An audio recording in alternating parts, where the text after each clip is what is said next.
Live from Robert M. Boulton Stadium, which also holds Byers Field, as is more commonly known. This is the Holy Name Broadcasting pregame show, potentially the last Holy Name Broadcasting pregame show of myself, Cam, and Damien's career. I am Nathan Smee alongside me, Cameron Ragazzo, and Damien Webb to my left. To my right, we have two special guests. One-time commentator, Holy Name versus North Olmsted 2021, Mr. Kevin Ontko, and one-time pregame show co-host against Liberty Catholic, Mr. Michael Palcisko. Gentlemen, on the left, it's good to see you as usually. Gentlemen on the right here, definitely glad to have you guys here with us today. It's an honor to be here, Nathan. It's an honor. Just want to say thank you for the invite to be a part of the last regular season game you guys are working. Thank you. Oh yeah, it's going to be a great game today. Holy Name versus Valley Forge, a big rivalry matchup depending on who you ask. But looking into last week, a big game. Holy Name winning 34-6 against Lakewood. I'll start from my left and go to the right. Who stood out to you? What did Holy Name do well? And if anything bad, what was the bad? Obviously, Jawan Bryant stood out, finally able to connect. I'm really happy for him, finally getting in the end zone. Well, towards the end zone, sorry. And it was just a better game for him. Obviously, broke out Aiden Butler's pick six. I mean, that's kind of those are the two main highlights of the game. So, bad. I'd say just defensively some errors, and yeah, I think we can improve on that. Yeah, and just like Damien said, I mean, obviously, it was literally like the first pass of the game, first play of the game. First, minus the kickoff, first play of the game is a first pass. It was the third play from scrimmage for Lakewood, I think it was. But yeah, first pass, obviously, that's gonna kind of set the tone for the game, and obviously, that's how you want to start a football game off.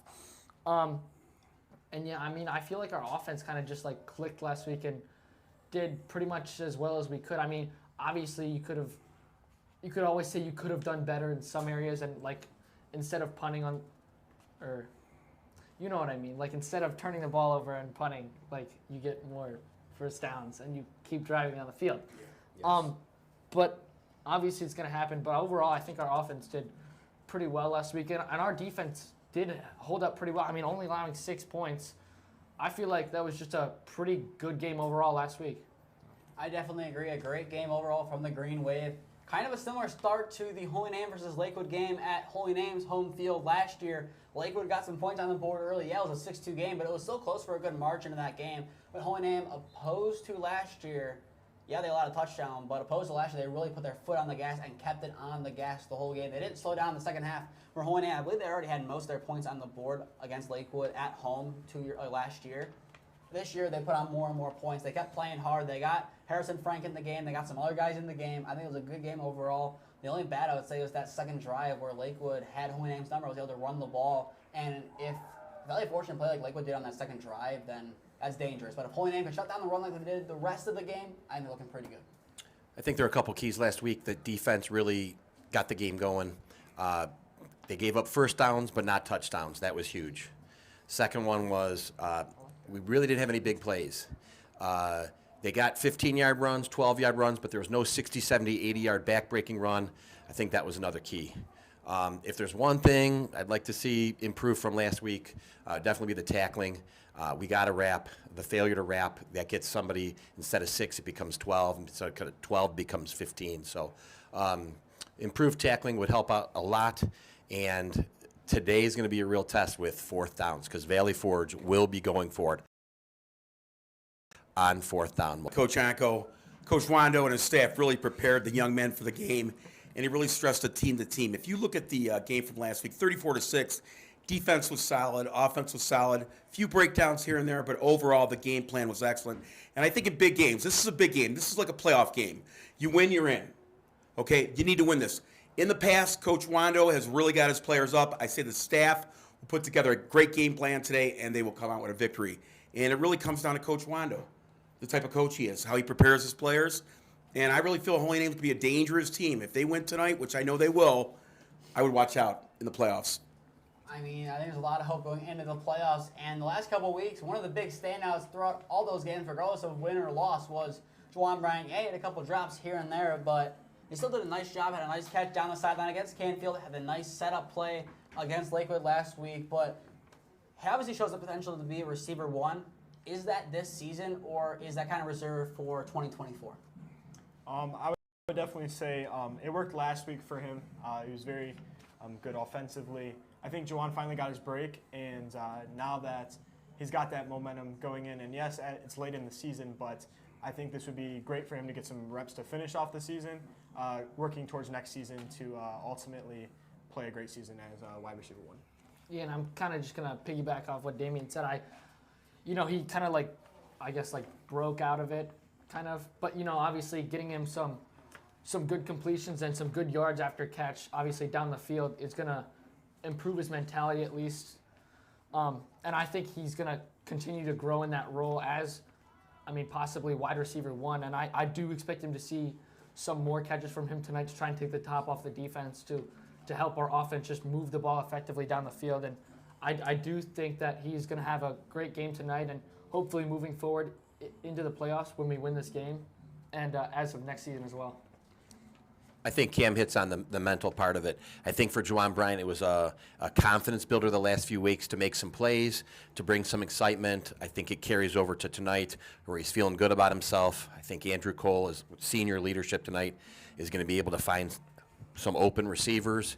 And with the improved passing game the last few weeks, I think Juwan's got a chance to come down with some catches, which we are obviously going to need against a tough Valley Forge team. Coach, what I saw in the North Homestead game was Juwan's first touchdown this year, ran great patterns. I think he can be a game changer. Like you said, his confidence, it's all about confidence. If he has the confidence, he can break open this game. And I'm so excited to see him next year. I use him on kick returns, punt returns. He has speed. And the patterns he runs precise, very good patterns. He's a gamer, and he can change this game. Before I get into kind of what I have for that, but you're kind of right with that, with the kick return. If it wasn't for the call that he kind of leaned that back shoulder in the end zone, he had a probably 50, 55-yard return against Buckeye. It was one of those couple of plays that changed that Buckeye game if it would have stood. But looking at this, so I expect to see him get the ball tonight. I think a lot of that depends on the weather. If you're holding him and it starts downpouring, why would you throw the ball? At one point this season, Andrew Cole had the ball slip out from him. He was throwing, went behind him. That happened in perfect conditions against EC. I'm not really perfect. I'd say kind of right beforehand. This could be something that's kind of in the back of their mind. I'd say get creative ways to get him the ball. Kick returns, jet sweeps, put him in the backfield to run. Kind of how Austin Wondolowski was a receiver last year primarily, but put him in the backfield sometimes. Keyshawn Gardner, same thing with him. Put him in the backfield and it worked. I think Juwan's best returns are when he makes one move. When he tries to make 3 or 4, the coverage is there. Make one move, go with it, use your quickness and speed, get open, right? Absolutely. I definitely agree with that. And speaking of shutting down big-time players, Holy Name was able to do that last week, shutting down Avery Holt. Yes, he was without his big weapon. I believe it was Alex Simons on offense due to a hand injury. He played defense but no offense because of the claw that was on his hand. But this week the task becomes a little more difficult. You have Ben Farson and you have Nick Mankins, the Parma transfer. Both kids are elite. Farson, 4 touchdowns last week, 2 on the ground, 2 in the air. But what kind of clicked last week for Holy Name? Looking at that game alone, what worked for them? I would definitely say they picked their heads up, defensively tackled much better. It's still not top tier. As Mr. Ontko said, we need to wrap up. We're giving up too many chunk plays, and that's a really big killer for momentum for us. I think Holy Name kept pushing. They really wanted this, and I say that later on as we get through the season, and we've seen it last year, there was a push that was not there at the beginning of the season. It's always Holy Name to come back in the second half of the season, and I think it's always prevailed for us. Yeah, and I'm going to say that they did tackle better last week, but obviously, you could still always improve on it.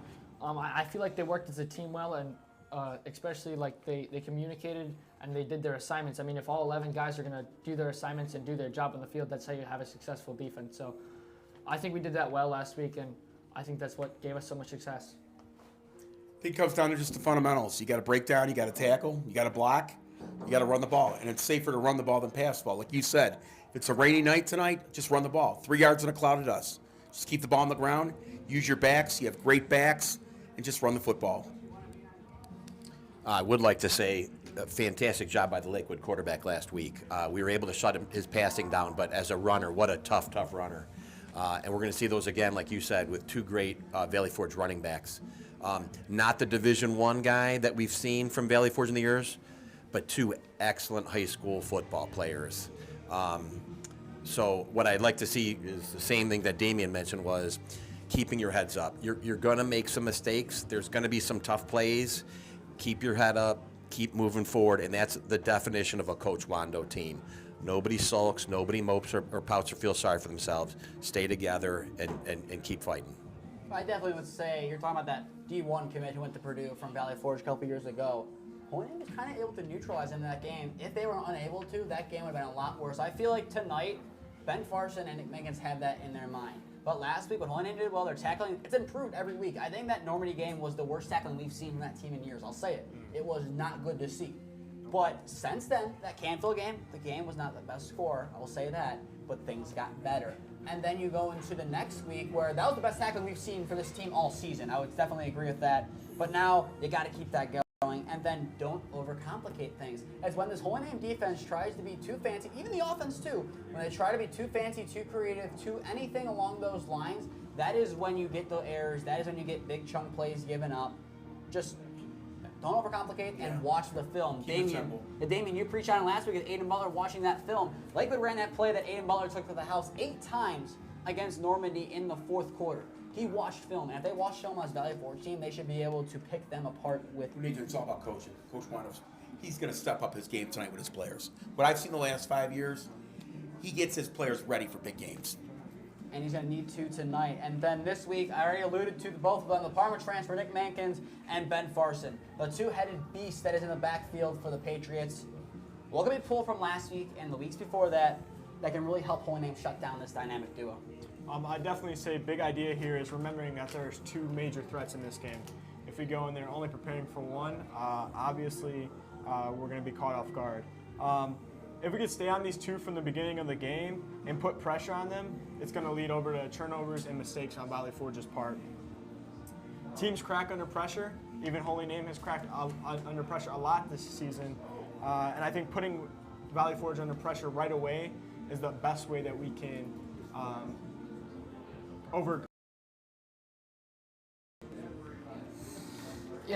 And I just think we just got to tackle the motor and don't get too complicated. I mean, just like I said before, all the 11 guys do their job. That's how you have a successful defense. And if we do that tonight, we're going to come out of this with a win. I think things get complicated when Will Dix's ankle is bothering him, when Andrew Cole's ankle is bothering him.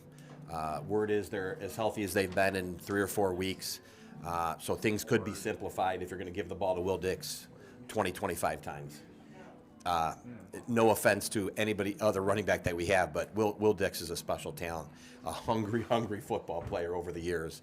And to have him, possible last game and possibly healthy, things could get simpler, hopefully. And before Mr. P, you say it, it's kind of funny you say that about Will. In question number 5, I believe, it was talk about Will versus X. I think I have some comments that are kind of contradictory. He's a great player, but kind of foreshadowing that, I'm going to say X should get the ball more. Mr. P, continue on this question. I got to go with Mr. Ontko. Xavier is a great talent, sophomore. But Will Dix reminds me of an old school football player. Give me the football. I'm going to put the team on my back, and I'm going to win this game for you. He's just got that mentality. He's tough. He's hard-nosed. He's ready to play. He brings his A game all the time. And he reminds me of like Larry Zonka when I was a kid. Zonka up the middle. Give it to Dix. Dix will carry this team to a victory. And that's the way I feel. And looking at the defensive end of this, a big thing, you got to shoot the gaps. That's a big thing that Holy Name did well last week. The reason we got in the backfield so much is everyone knew their gap assignments. I think I've been preaching this for weeks. You got to go with your assignment. Don't overcomplicate things. Don't try to play hero ball. I tried playing hero ball when I played football. One big play, I'll comment on it. It's Walsh. I shot my gap. I go at the running back. I missed the tackle. 45 yards later, he's taken down. I tried playing hero ball, and it didn't work. I mean, Danny, you watched it from the bench. But you're honest. Yeah, that was pretty rough. Pretty rough.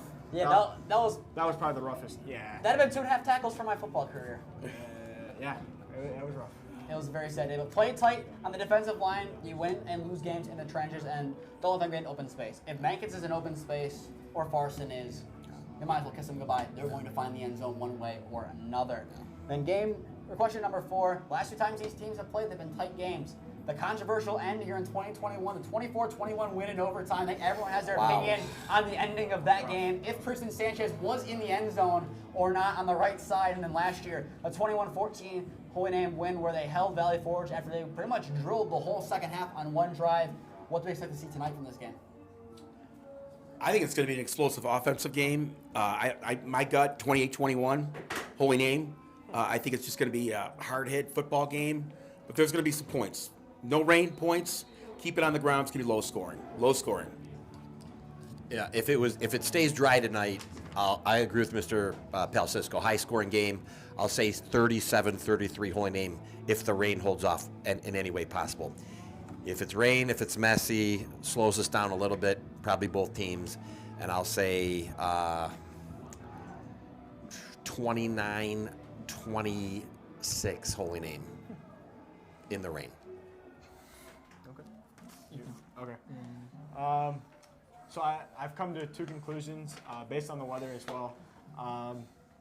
We kind of talked about this earlier, but I expect a back-to-back scoring game. This is going to be a tough game. If the rain comes down, I think it's going to be low scoring, but I'm going to go with we're looking like we're going to have a nice game and high-scoring game. And with some confidence, I'm going to say Holy Name puts up a lot of points tonight, 42-35 HN.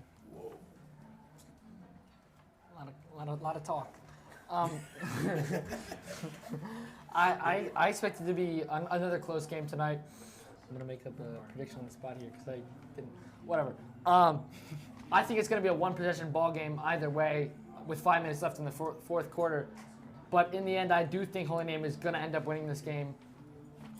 So far, it looks pretty clear-ish, I guess. But I'm gonna go with, if it stays clear, I have Holy Name winning this game 38-35. I know this is going to be pretty much what all four of you said. If it rains, it's going to be a high-scoring game. Or no, other way around. If it rains, it's going to be a low-scoring game, no rain, high. I predicted high-scoring games for Holy Name this year, and as Michael's called me out for over there, this offense is not built to really put up 45 points a game. I think if it's no rain, I think the reason why Holy Name would put up 45 is because Valley Forge puts up 30-plus as well. I think it's going to be a back-and-forth game, which both offenses will play the same pace. I think it'll be one or two drives that make a difference here. I say 45-42 Holy Name if it does not rain, but a lot of that would be helped by Valley Forge. I'm going to call it right now. Nick Mankins will score a 50-plus yard rushing touchdown, similar to what Rod Law, I know Marquise Hall did for Padua at Brooklyn High School in that game, kind of that similar start to the game. I would not be surprised in the first quarter Nick Mankins has a tear and gets in the end zone. But if it's going to be raining, look back to that Olmsted game, 0-0 after 1. I feel like it's going to be just a tight game. Glen Oak versus Canton McKinley, 7-3 last week. I'm not going to say it's that low. Or even a 9-8 New Philadelphia loss to West Holmes. I'm going to say it's a kind of a bad game like that, 17-14 Holy Name. I've heard some other really weird ones. 24-21 is a good one for Holy Name. I also heard 45-14 Valley Forge. And going into this game, both schools are confident. If you sat them down and made them have to convince the other team is going to win, you're not going to do it. You're going to get nowhere after an hour because each team is that confident they're going to win. And then, question number 5, we already alluded to it with the running backs. It's been a back-and-forth battle between X and Will. Xavier, 93 carries, 452 yards, and 5 scores on the year. Will, 417 yards on 76 carries and 3 scores with having a limited workload due to injury. But who gets the bulk of the carries tonight? I think we're going to be split on this one. I'll start with Damien to my left. What are you going to start with? Big, tough question here. We talked kind of about this at lunch earlier, and I think the big thing to focus on is that Will Dix is a great player defensively as well. So I would say, and I'm going with the fact that we need Will Dix on defense, I'm going to go with X gets more carries tonight. Simply because he can definitely get us yards, but I also do see Will Dix coming in if we're on a tough third down situation or a red zone situation, as we've seen in weeks past. But I think defensively is where Will's going to be tonight, and offensively it's going to be X with the carries. Yeah, and I calculated it because I'm a nerd. We know. X is averaging. Sorry, go ahead. X is averaging 4.8 yards per carry, while Will is averaging 5.4. Obviously, Will has the better stats, if you couldn't tell. But still, I do think we are going to see more of X tonight. Like Damien said, I feel like Will kind of shows his, not meaning any disrespect, but he shows his presence more on defense. And with having X on offense and being able to run the ball still very well, 4.8 yards a carry is pretty darn good. Better than Najee Harris. Okay.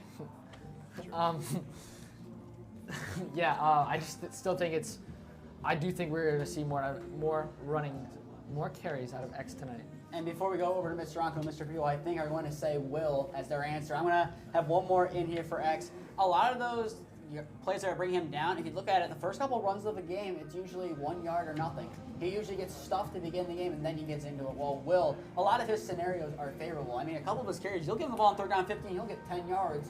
But give X that same scenario, you're probably passing to him, and those yards going to passing where he, in the passing game, leads. I think X should get the ball more tonight. You said it. I think Will is a better defensive player. I think if he goes to college, he'd go for defense. I'm going to say this.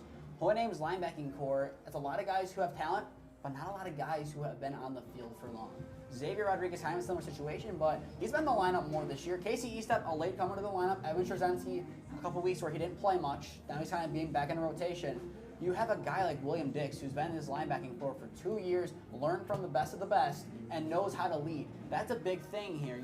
He's the quarterback of the defense. He has to be able to be on the field, and if he's gassed, then Will Dix at 50%.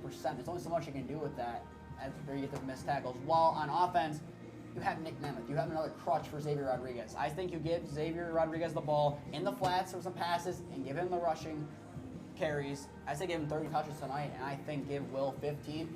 Kareem Hunt and Nick the most carries like Nick Chubb and have 3rd down back like Kareem Hunt. Just be Will Dix. I'm thinking Kevin Mack or Ernest Byner tonight, Nathan. I'll tell you why. No fumbles. They're going to mix it up. Coach Wando coaches his players up in big games and his staff. I don't think he's just going to rely on one player. It's going to be a team effort. He's going to mix it up, equal amount of carries, and he's going to surprise Valley Forge. You're going to have Dix up the middle, maybe throw a little screen pass to Xavier. With his great speed, he'll break out in the open field, and he'll turn it into 7. Dix will run hard, 3rd and 3, he'll run hard, and he'll get the job done. I can't see just one player relying on one player. This is a team effort. I see Will Dix and Xavier Rodriguez both making a difference this evening. Another team that you can kind of mention, the 49ers of 2019, Raheem Mostert, Matt Breida. Who else is in that running back core? Or is it mainly, it's probably those two guys mainly. Nathan, one more comment. If you look at the Notre Dame-Ohio State game, Marcus Freeman used 5 different backs. If they would have kept the ball on the ground, they could have beat Ohio State. But they should have beaten Ohio State. But they didn't. But they did. I love Xavier's work ethic. He works as hard as anybody in the weight room. He's a sophomore. He's got great years ahead of him. Will Dix's back is up against the wall with all the seniors. Like you said, this is a playoff game. Yes, it is. Lose and you are out. And that's why I say, for us to win this game tonight, you look at the numbers, Will's going to have to average 6-7 yards a pop, running hard, running hungry, and then you got the complimentary back in X playing well. And then the third option, if Andrew Cole can run the ball tonight, we got away with the win last week with Andrew Cole carrying the ball twice. One of them on a 4th down that we had to have him in. But if we can get a somewhat healthy Andrew Cole to run the ball 6 or 7 times, Will and Xavier half and half, because Xavier does start on defense as well. That's going to be our best bet. A hungry senior. And we're going to need, does Colin Dasco come up with a catch tonight? Who's the other senior on offense that makes a play to help get us back into the playoffs again? I'm not sure who it is, but I'm looking forward to seeing and finding out. Yeah, I'm glad you mentioned Andrew Cole. Didn't really mention him in there. Another player to watch out for, it's a rogue shout, I know, Jovan Miles Jr. Absolutely. I agree with that. If you look at it, this is kind of what I brought into the Lakewood game. You're looking at Will running the ball compared to X. You had Coach Polo, who's had years upon years of film on Holy Name. He had 0 film on Xavier Rodriguez from his time coaching here at Padua. 0. And I think that's why Xavier Rodriguez had so much success. By the time Will had success, the defense was tired, the game was over. X and Jawan, 2 players who did not play for Holy Name against Padua either time during Coach Polo's tenure, won Holy Name the game. Simple. No, play the guys who Valley Forge would have the film on. It's a new coach this year. Coach of 8 years, I believe it was, stepped down in May.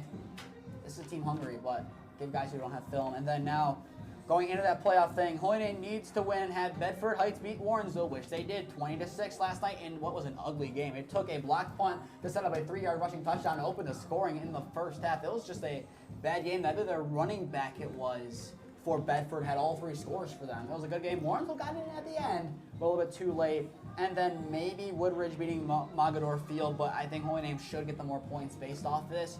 If my math is correct, Holy Name to win gets 7.71 points, which is currently tied with, I believe, Akron Buckle, who's like the 12th seed. But how does this scenario affect the Green Wave tonight? And I'll play devil's advocate for Valley Forge. With a win, they probably host a playoff game next week. With a loss, they probably make the trip to Westlake. I think their opponent's Westlake regardless at this point, assuming they win. But how does this affect both teams? I'm definitely going to say important things to remember tonight. For Holy Name, obviously this could be it. That's a lot to swallow. It's a hard pill to swallow, but it's the truth, and the reality is, if we don't put it all out there tonight, if they don't trust their teammates and don't trust the coaching staff, it's going to be a very regretful game for these seniors, especially. I think most importantly, we have to put our mind, body, and spirit into this game. Didn't have to pay him to say it. Didn't even have to pay me to say it. And HN needs to go in this game as the underdog. Valley Forge has improved a lot, especially in the last 4 years, I would say. If we play with that underdog mentality, we're going to come out great tonight. And as for Valley Forge, they've had a great season.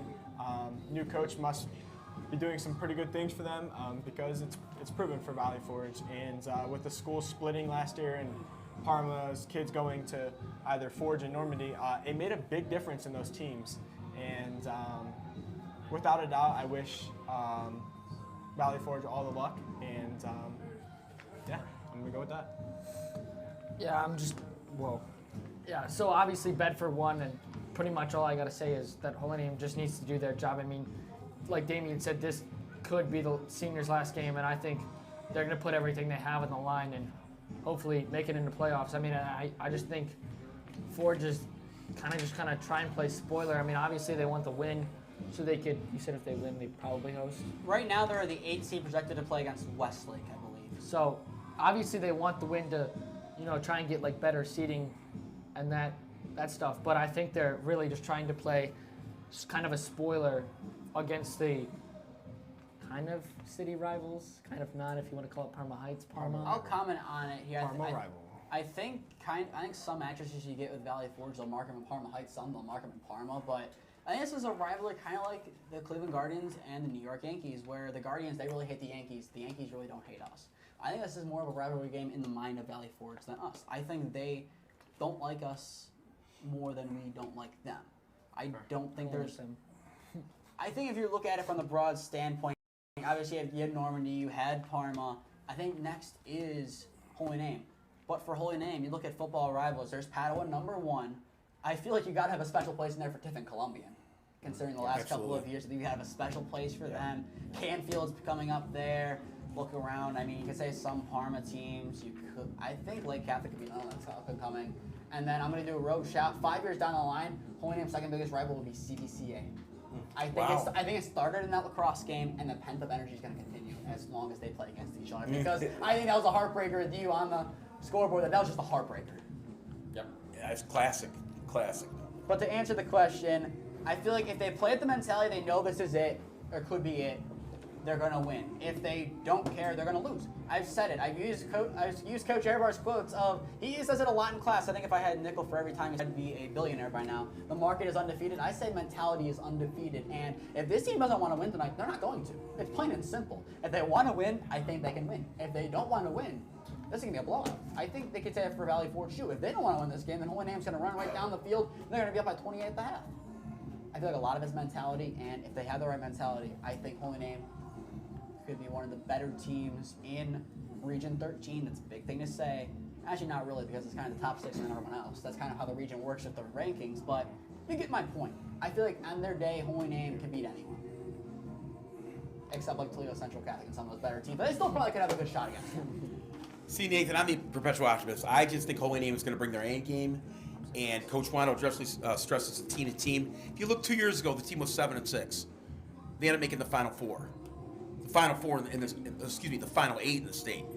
Okay, 2 years ago they made the Final 8. I just see them bringing their A game tonight. Seniors are going to step it up. They know this is like a playoff game. It's do or die. Holy Name's going to win this game. They're going to come out hitting, tackling, and they're going to set the tone right off the first play. I think he is the eternal optimist, as we all know. I think he said 5 years in a row we're going to be state champions. Yes, I love it. It's contagious. But I think the key is Valley Forge is bigger. they have a really, really nice line. And as you said, 2 quality running backs. We've got to keep it close at halftime. We are known as a second-half football team. If we can go into halftime within a score or a touchdown and a field goal or something like that, we got a real shot as a second-half team. I would like to say if there's a puppy that stepped up tonight, it would be Nick Nemeth. But again, I am looking forward to seeing which senior rises up tonight with your back up against the wall, who actually makes that play. But if we're close at halftime, folks, don't shut the TV off. Don't go to bed. Keep watching, because Holy Name loves to make it interesting. Oh, 100%. And then I don't know how read up you guys are on the playoff opponents potentially, but if you had to throw a shot in the dark, if Holy Name wins this game, who do you think they're going to play against? Or who do you want Holy Name to play against in the next round? Let's go with Lake Catholic. That's big. I would not like to see Lake Catholic at all. I think that's what I'm hearing. I would like to see Lake someone Catholic. new. I would like Lake to. Catholic. I would like to see someone new. Mathematically, it looks like it would probably be Canton South. Who knows? Maybe you take us lightly.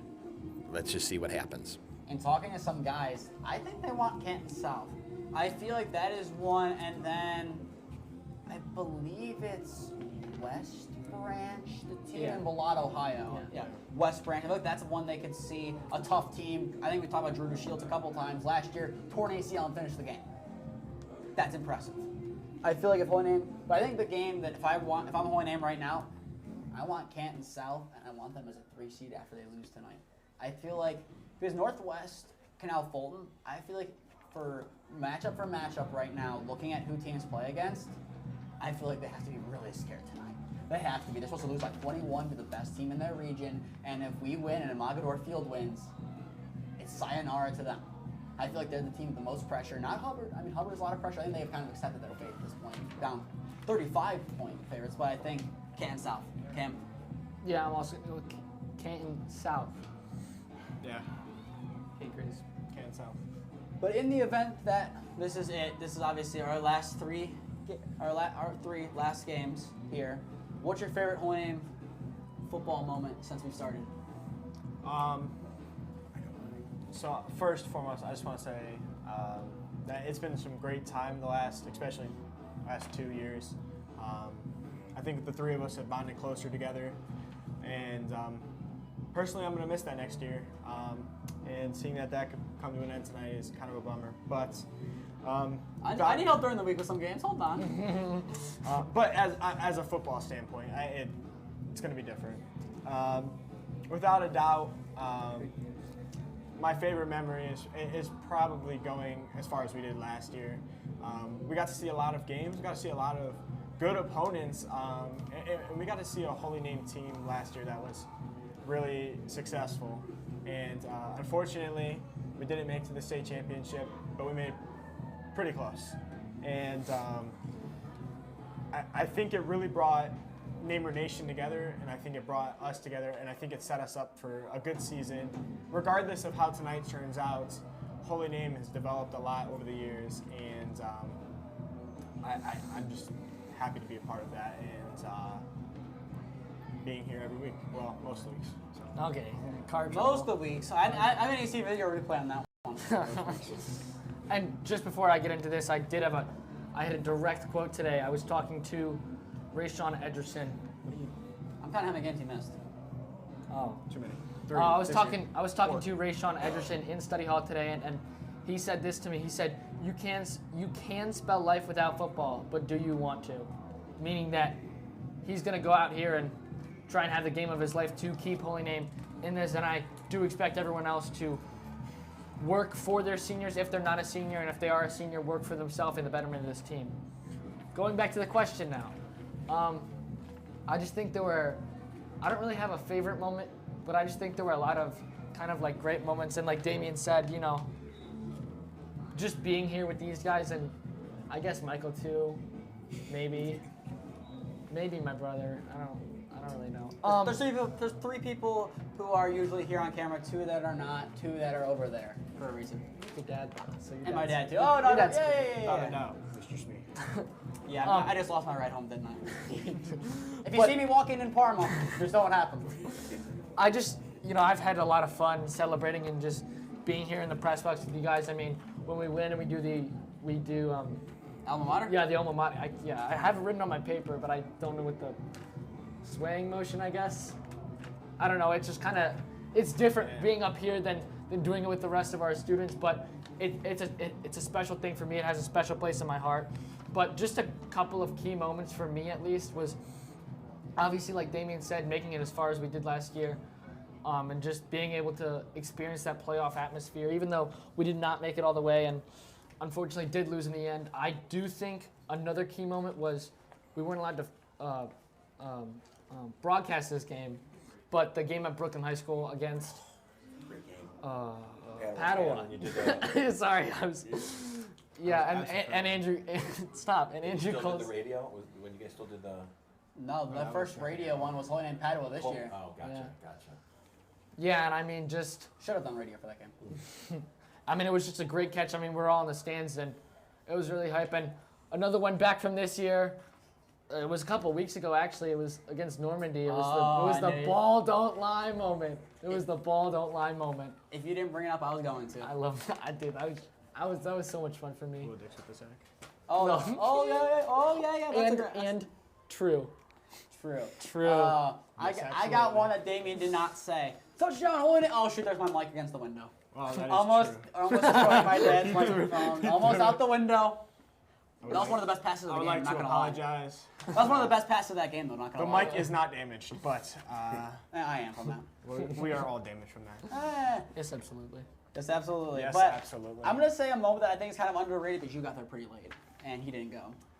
But the West Holmes game in 2021. That was cold. Yes, it was cool. Let me finish my story. Sorry. Going inside the building, we got there right around the team. Going in, kind of going to the media pass thing, and then kind of having, as dumb as it is, our names kind of taped down in the bleachers. It's kind of a moment of, okay, they actually take us seriously. It's not like we're a joke of a thing. That we show up that we're not viewed as students. This is something that I feel like one day this could rival as an Iggy. We just need the right personnel within the program to build up. That's my dream for 15, 20 years from now. Reclass. Reclass. Oh, no. That's a whole different conversation. But that game was kind of we made it moment. Just kind of working a lot of great athletic directors, setting things up, working with these guys whenever they show up. Whoa. Without a doubt. I was pointing where. Yeah, I know. Without a doubt, I know you both show up a lot. Without a doubt, but Some more than others. there's a lot of moments. I mean, it's obviously seen the social media posts. It's no secret I run that account. It's no secret at this point. It's Byers, that's right. Yeah, But the countless hours, the potential sleepless nights and all that is worth it whenever I get into the box and call a game. It's a lot of work. Am I exhausted a lot of the time? Yes. That's unfortunate, but that's how dedicated and how much I love this program that we've pretty much built. I mean, there's been guys before us, but this is the biggest it's ever been. Sorry, Mikey Sullivan. I mean, that's what we took over for. I know. Yeah. But Mikey just a lot, Sullivan. just a lot of great moments, just a lot that I'll miss next year. I'm hoping I'll be calling games somewhere next year in college, but it's nothing. No matter how far I go, whether it be just broadcasting in college, not broadcasting at all, make it up to the big leagues, I think I'll always remember these Friday nights. The yes, absolutely true. Your brother asking where the food is. Oh my gosh, every game he does. Michael judging our lawn before the game and judging my comments during the game. All in good fun, just the whole experience of it. I mean, kind of you got to look at it like high school. You got to take the good and you got to take the bad with it. I'll pass it off to you guys. Neighbor Nation, kudos to the Holy Name Broadcasting team. These young men have gone above and beyond.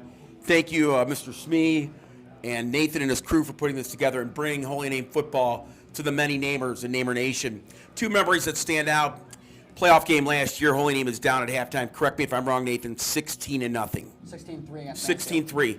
The quote at the end sent chills through my body. Holy Name rises from the ashes. Do you remember that? I thought of my favorite movie, We Are Marshall. Because Marshall beat Xavier, and there was a great quote.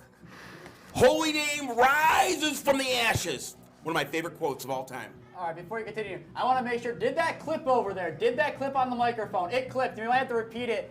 But it was Holy Name rises from the ashes. And see, I'm not the only one who clips on the microphone. Chills through my body. It's not just me. But I definitely agree. That was one of the. It's kind of derived. I mean, It's no secret I'm a big soccer fan. Peter Drury, if you know who that is, the poetry he gives of commentary, that's kind of what I like to mimic in every sport. Sort of another one. Poetry. Second favorite memory, Jerry Younger Stadium, Brooklyn, Ohio. Andrew Cole. Oh, yeah. It's in A Browns game, Neighbor won. Nation's Dude, I there. remember that, too. You got the 12th man, our student body. You felt the electricity. It was unbelievable. Second favorite memory. And I would say there's kind of broken down into two categories. One is, going to the games and you guys work in them. The run of players and the run of great plays. Ashland, Boulton going around N and running that kid over on the sideline, setting the tone. To be able to see Javon and Christian as sophomores, on key drives towards the end of the game making plays. To see really what I believe to be three no-doubter Hall of Famers walk through the step. Well, let's throw in a fourth. Connor Preissel, Austin Wondolowski.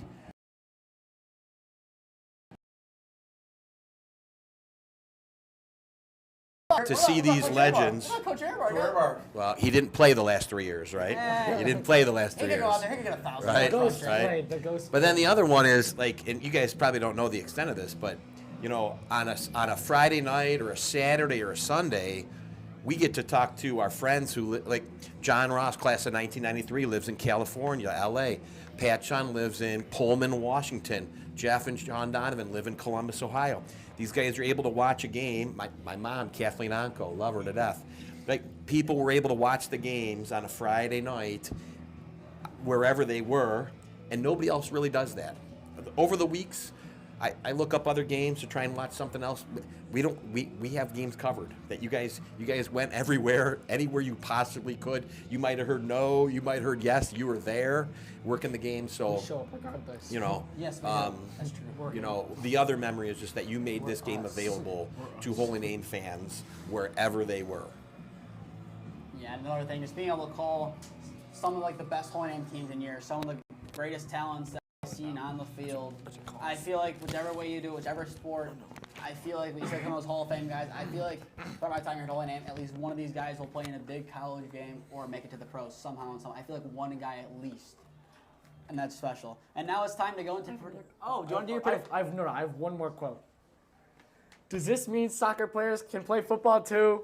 You can't, but J.H. Jossity can. Okay, well, And Curtis Robinson. he likes to quote that. And Jonathan Stansel. He likes to quote that daily. So Special shout out to the soccer team knocking off 10-6 Coventry Monday night in the playoffs. Congrats, boys soccer. They go Men's again soccer. tomorrow. we go again tomorrow. We will not be there. We're going to be in a nice, warm gym at I'll be Padua. there. I'll be there. I'll be at Padua where Holy Name looks to take on Lutheran West and win. But now it's time to go into something else Cam does win at, and that's predictions. Because Hey. there's no point in counting it up. Cam's going to win 77-33 overall. Damien second, 73-37. Fan vote in last, 56-54. The only reason why I'm not in last place is the fan vote. Shout out the guys at home. And then me, 70-40. The Cleveland Heights game was kind of summed up everything. Oh, I wrote down the Cleveland Heights game, but I didn't mean that, and then they go on and win. That just sums things up for me. So I made some dumb predictions tonight. So let's start here. Elyria Catholic versus Westlake. Score prediction for you guys. You want a score prediction too? Dude, it literally says give score prediction this week. I've given up writing the emails. Yeah. So I'm gonna go with the Elyria Catholic. Close game. Yeah, close game. 21-14. I have Elyria Catholic winning by 7.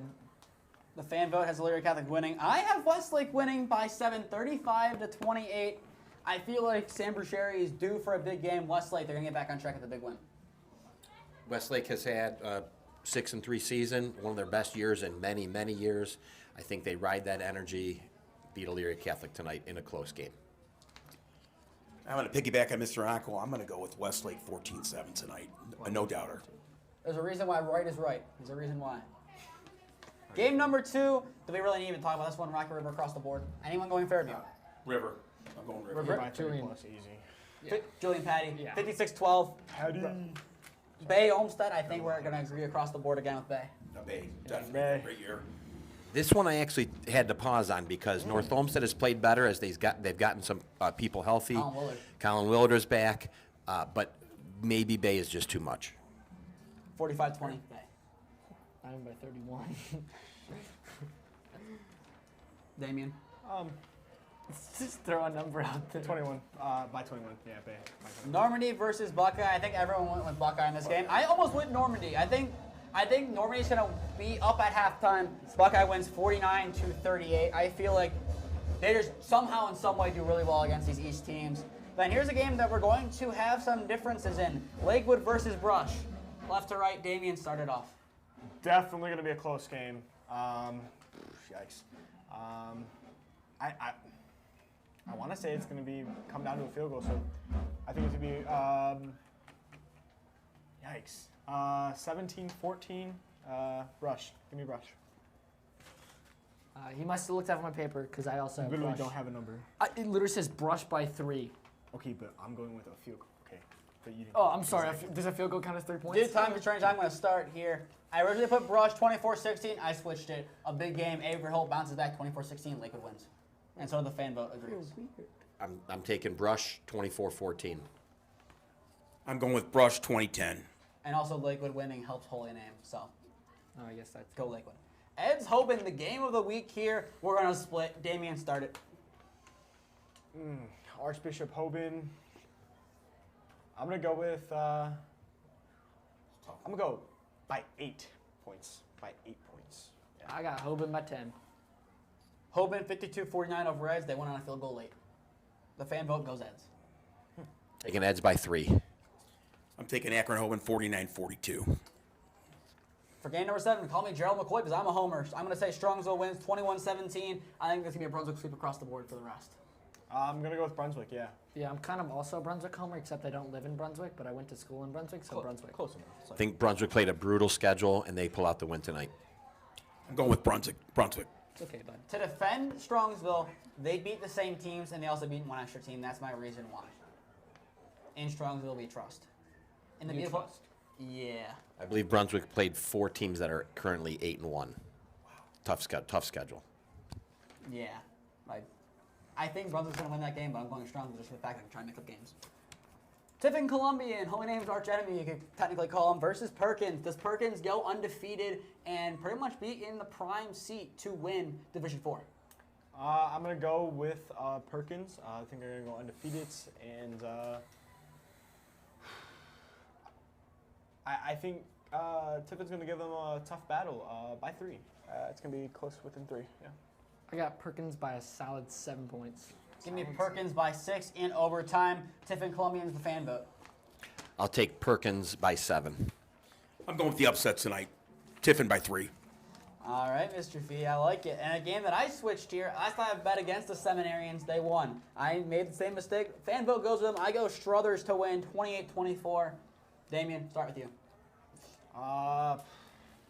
Going with the Poland Seminary. We'll say by 13. I'm going Poland Seminary by 2. 2. I don't know how they get there, but it's by 2. This is a tough one, only because they're at home. I thought that was hopefully there's some home field advantage there. I will take Poland Seminary in a very, very close one. Yeah, the whole thing. It's going to be a hard-fought game, but I'm going with Poland Seminary by 7. Third last game here, Riverside Chardon. The fan vote goes with Chardon. Damien? I got to go with Chardon. They've played a great season. Chardon by 10. 10. Yeah, I'm going to say the Hilltoppers keep rolling. They win by 3.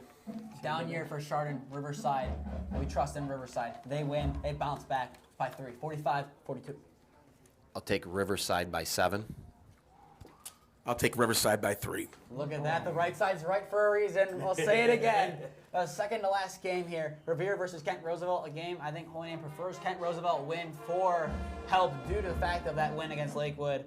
The fan vote went Revere. I think it's a reverse sweep. Yeah. Yeah. It is Revere's week, unfortunately. It is Revere's week, like Mr. Ontko said. Revere 42-20. The last game here, the battle for Avon. The Shoremen versus the Eagles. The Eagles recently put up a new all-time leading rusher. Do they continue that rush into the playoffs? Yes, absolutely. How do I make this a true statement? True. Fan vote agrees. I agree. 56-32. Avon, their running back, 5 touchdowns in the first half. Regardless of division, I think Avon is one of the 4 or 5 best football teams in the state of Ohio.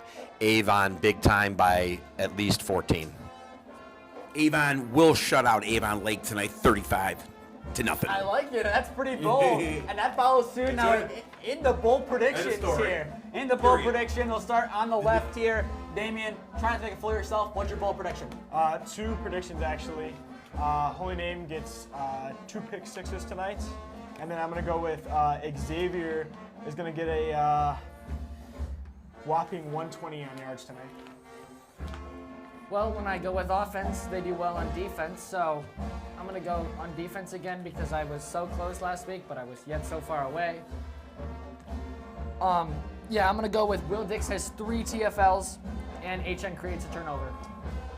Aiden Butler's had a great year. Definitely CB1 for the Green Wave. He does it again. Gets another interception. Might go to the house once again. I'm going to agree with Mr. Smee here, Nathan Smee. Aiden Butler's going to have 3 picks tonight, 1 for a touchdown. I'm going to say that there will be at least 7 times when a team goes for it on 4th down. I like it. And now we're going to go into keys to victory. We're going to read them kind of quick here. Get big stops on 3rd and 4th down. Win the mental battle. Win in the trenches. Point in is fueled by motivation for playoffs and trusts the hot hand. If they sound familiar, I kept it the same as last week because this is basically the same game as last week. It's a different team. But with that, now take it to the end of our final regular season Holy Name Broadcasting pregame show. Thank you to Mr. Ontko and Mr. Palcisko for being with us for this one. It currently is 6:52. We'll be back on in around 8 minutes to bring you the national anthem and kickoff of what is a must-win, quote-unquote, playoff game for the Green Wave.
game between our visitors.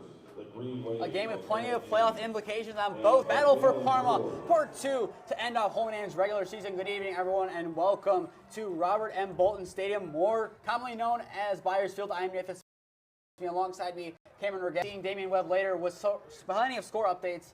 But Cam, with this game being such a big decider for playoffs, what do you expect to see from Holy Name? What do you expect to see from Valley Forge? I expect to see a lot of hard runs, just a lot of defensively being showing some grit. I expect to see a lot of lead changes, and I expect to see a close one down to the wire. Holy Name will be kicking off to begin this game. The math is simple for the Green Wave. A win, and it's playoff football for them next week. A loss, their season and their 17 senior careers in high school are done. Valley Forge with a win, they guarantee themselves home field in round 1. With a loss, they still have a shot of it, but most likely will be an away game against the Westlake Demons. Both teams are fighting for a good opponent here. I mean, Holy Name, most likely it will be Canton South. And for Valley Forge, like I said, the Westlake Demons, neither team is any to scoff at. Jossity, the lefty, kicks the ball away, and we are underway at Byers Field on this Friday night to end the regular season. As Forge will begin their ascent, and their return man will be taken down at around the 34, where senior quarterback will begin his first drive with Valley Forge tonight. But we're going to look more at Ben Farson and Nick Mankins, the two-headed monster in their backfields. Cam, what do you expect to see from them tonight? Just like I said, I expect to see a lot of hard runs, a lot of running downfield. They're going to try and break a lot of tackles. And as it is starting to kind of begin a light rain here, I expect them to see them running the ball a lot. I would not be surprised. A team that can throw the ball if they need to, but like Holy Name, their bread and butter is to pound the ball on the ground. Under center is Keywall. He'll hand the ball off to Farson, and Farson will be stuffed immediately. The defensive line gets in there and halts the senior running back. An excellent job from the front four, the Green Wave, really the front 7, to stuff him back, give him a loss of 1 in the play potentially. I mean, that's really how you want to start your game defensively with the run of. I think they're going to give him. Actually, they're gonna move him back a yard on that play. So obviously, that's a pretty darn great way to start a game. That's exactly what Holy Name needs to do to keep up this mentality throughout the entire game. Keywall under center here on 2nd down and 11. This pitch will go to the Parma transfer, Nick Mankins on the left side. He cuts upfield and has some room, and he'll be taken down on the far sideline. Give him to around the 44-yard line. A nice little gain of 10 on the play, which is set up 3rd down and manageable for Valley Forge. I don't think they're going to give him 10. I think they're... Mark him back a little more. They marked him down to the 42, so I think it's going to be 3rd and 3 here. He's still 3rd down and manageable, but I think Valley Forge definitely wanted that spot. It looked like the near judge was going to call it as 3rd down and 1, but a change of heart from him. Under center once again is Keywall for this key 3rd down. Handoff will go to Mankins, and he will be stopped a yard short. Give him to the 43. That's only, I believe, a gain of 1 or 2, depending where they mark it. So it's going to be 4th down and short, and I believe it was Cam. You said something about them going for it. No, I think it was Mr. Ontko. I was going to say, Mr. Ontko said his bold prediction was either team just going for it 7 times on 4th down, and this looks to be the first right here. Speaking of number 7, Sincere Duncan, the fullback, enters into the game for the Patriots on this 4th down and 1. It's been 3 runs so far for Valley Forge. I expect to see another one here.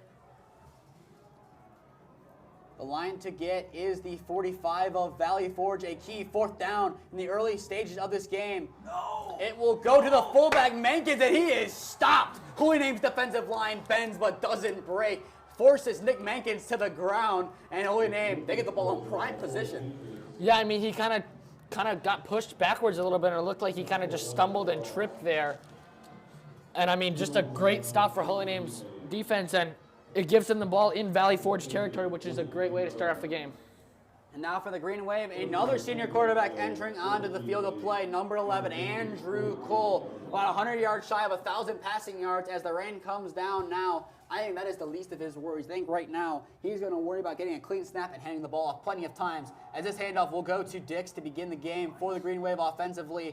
He gets a couple of yards, mark him down at around the 41, so a gain of about 2 on the play from the senior running back, Will Dix. We talked about in pregame of who would get more carries, him or Xavier Rodriguez.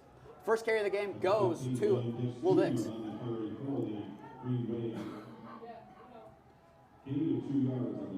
Dix will remain in the game here on 2nd down and 8. Didn't really see him on many of those plays on that prior drive, so he might have fresh legs as it proves to be as he pushes the pile forward. Give him a couple of yards, get him to the 36-yard line. So that'll be a gain of about 5 on the play, which will set up 3rd down. And similar to Valley Forge, 3 yards. Yeah, and I mean, kind of I would expect to see the same here unless it's probably a short pass out to the flats or maybe just a little sit-down curl route. But I do expect to see probably most likely another run here, maybe up the middle, maybe outside, just kind of depending on what you're thinking. But even if they don't get it here, I feel like Forge went for it on 4th down, so why shouldn't we? It's an easy decision to make. Dix trying to make it a little bit easier and get the 1st down. He's going to push the play forward, and he gets the 1st down, and he gets to the outside. A nice job from William Dix. Give him to the 22, a gain of, I believe that is 14, holding in 1st down, and they're knocking on the door of the red zone. And I mean, yeah, just like you said, he made it a lot easier for them, that decision. I mean, it is, as we said, it is raining right now, so players are going to be kind of slippery. And kind of looked like Will Dix was there on that play as he kind of just slipped right out of that tackle and was able to get some more yards for that 1st down. And as the rain comes down, what are the odds of us getting some company here in this little luge? I hope 0. We'll see about that as the game progresses. 1st down and 10 at the 22. This handoff will go to, I believe, it's Xavier Rodriguez entering in the game. Give him maybe a yard. That'll be his first carry, and like he starts most games, a little short run there.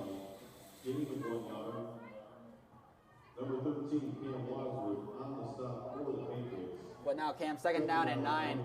It's been all runs. Here's a question for you as the rain now goes down even harder. Do you even expect to see a pass in the 1st quarter tonight? From either team? I do. I just expect to probably see maybe a little dump off or a screen pass, but Rodriguez on 2nd down. The prior one, get him to the 15-yard line. That'll be a gain. More importantly, into the red zone, setting up 3rd down and medium. And yet again, it's going to be, I think, maybe another 3rd and 3, depending on where they spot it. But that was a pretty good job there by Xavier Rodriguez. I mean, able to follow his blocks, but just at the end there, kind of got a little bit ahead of Joey Ragon, number 55. And if he was able to kind of use his patience a little bit more, that could have gone for even more and maybe even a touchdown on that play. But it's going to set up 3rd and 3 here. And now, as he talked about in pregame, potentially using Will Dix as a 3-down back. He is in. He will take the pitch on the far side, and he will keep the motor up. He's still on his feet, and that might be enough for a 1st down. It is. Mark him at the 11-yard line. William Dix keeps the motor running and gets a nice 1st down for the Green Wave. Cam, how the heck did he do that? And I mean, that's the 2nd time we've seen that pitch. It seems like Valley Forge was ready for it, at least on their part on the outside, but Will Dix said, I'm even more ready, I think, and was just able to keep his motor going, and it is going to make it 1st and goal as the ball is spotted on the 10-yard line. And Will Dix, no stranger to making big athletic plays. Talk about that play against Buckeye a couple of weeks ago on that screen from Andrew Cole. He did a nice job with athleticism. I know you potentially saw a little bit of a jump there. Yeah, and I was going to say they might look to blitz here, especially off that left side. Cole's going to keep it here on 1st down. He runs up the gut, get him within the 5, and he's still on his feet. The 5, he's easily in for a Holy Name touchdown. What ankle injury. Andrew Cole finds the end zone. The Namers strike first. And I mean, that's really what we missed last week. He only had, 2 carries, and just on that play, kind of a QB power and just full steam ahead. And, he broke a couple of tackles on that play, ran through a couple of arm tackles, and able to get Holy Name on the board here, first 6-0. If there was a money line for who would get the first rushing touchdown in the game, I'm sure Andrew Cole is not the number 1 option, but nonetheless, a 10-yard carry, that is huge for him, as he knows he's fighting for not only his high school career, potentially his career beyond. I know a lot of these seniors, they want this game, and they want to play next week. Josity will be on here to attempt the extra point. Pulls good. The kick is up. The line drive is through the uprights. Holy Name, they're known for running the ball. They forgot to pass on that drive. 0 passes, all runs, culminating in a 10-yard rushing touchdown by Andrew Cole. Taking our evening, Holy Name, 7-zip lead over the Valley Forge Patriots. We'll be back on in a minute.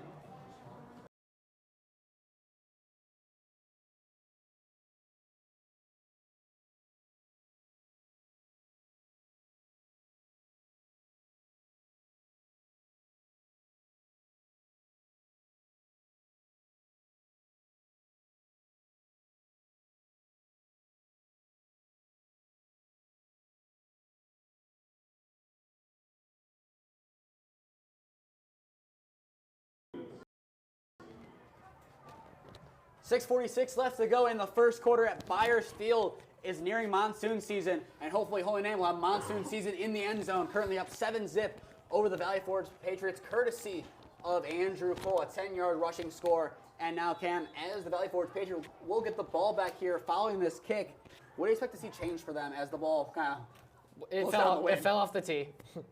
So Chase has got a re-tee, and he's going to go back. I don't even know what you call that. Restart his run-up, but he's not in his run-up yet. I don't know. Johnson does his job this time and begins the run-up, and the ball this time sent away, not going to fall down as Valley Forge takes it from within their own 20, and a big run here. That one from Evan Tapp, the sophomore. Give him in between the 35 and the 40, depending where they're going to mark it. The ball's going to sit at the 36. I think they're going to move it up a couple yards. Actually, they're going to mark it 36, maybe 37. That's look like where it went down, but an interesting decision from the official to go to the 40-yard line and then toss the ball out of play. I think confusion. I think it's going to be 37, but they're going to move. Now they're going to say the 38. Nonetheless, Valley Forge in their own territory, but not by much. Oh, now it's the 37-yard line. They keep moving. A value greater than or equal to the 35-yard line here for first down and 10. Keywall pitches the ball to the right side. This one, Nick Mankins will take it. And a couple of yards on that carry from the senior get him to the 44-yard line. A quick little gain on the play of 7. Nick Mankins, an uncharacteristic run stop against him on that fourth down. What went wrong for him on that carry? I think, as I said before, I think he might have hit one of his offensive linemen in the back, and then he kind of just stumbled backwards and ended up losing his traction and kind of fell. Now it sets up second down and 3 after the gain of 7.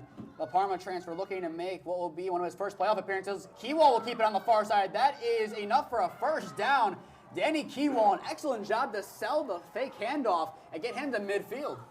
Yeah, but he had to pay the price for it. He got a hit from Xavier Rodriguez on that play, but still able to get the first down and keep the chains moving. That's exactly what Valley Forge. 2 main running backs, so we'll get the bulk of the carries in Farson and Mankins. But Keywall, I believe, a 3-year starter for this Valley Forge team. He's been in the program all 4 years. He's a good quarterback. When he needs to throw, he can. But so far, we're halfway through the first quarter, and we've seen the ball thrown the amount of times that I've seen the field this season. 0. First down and 10, ball at midfield here. Some early action. That will be a flag. It should be a false start or illegal procedure against the Patriots.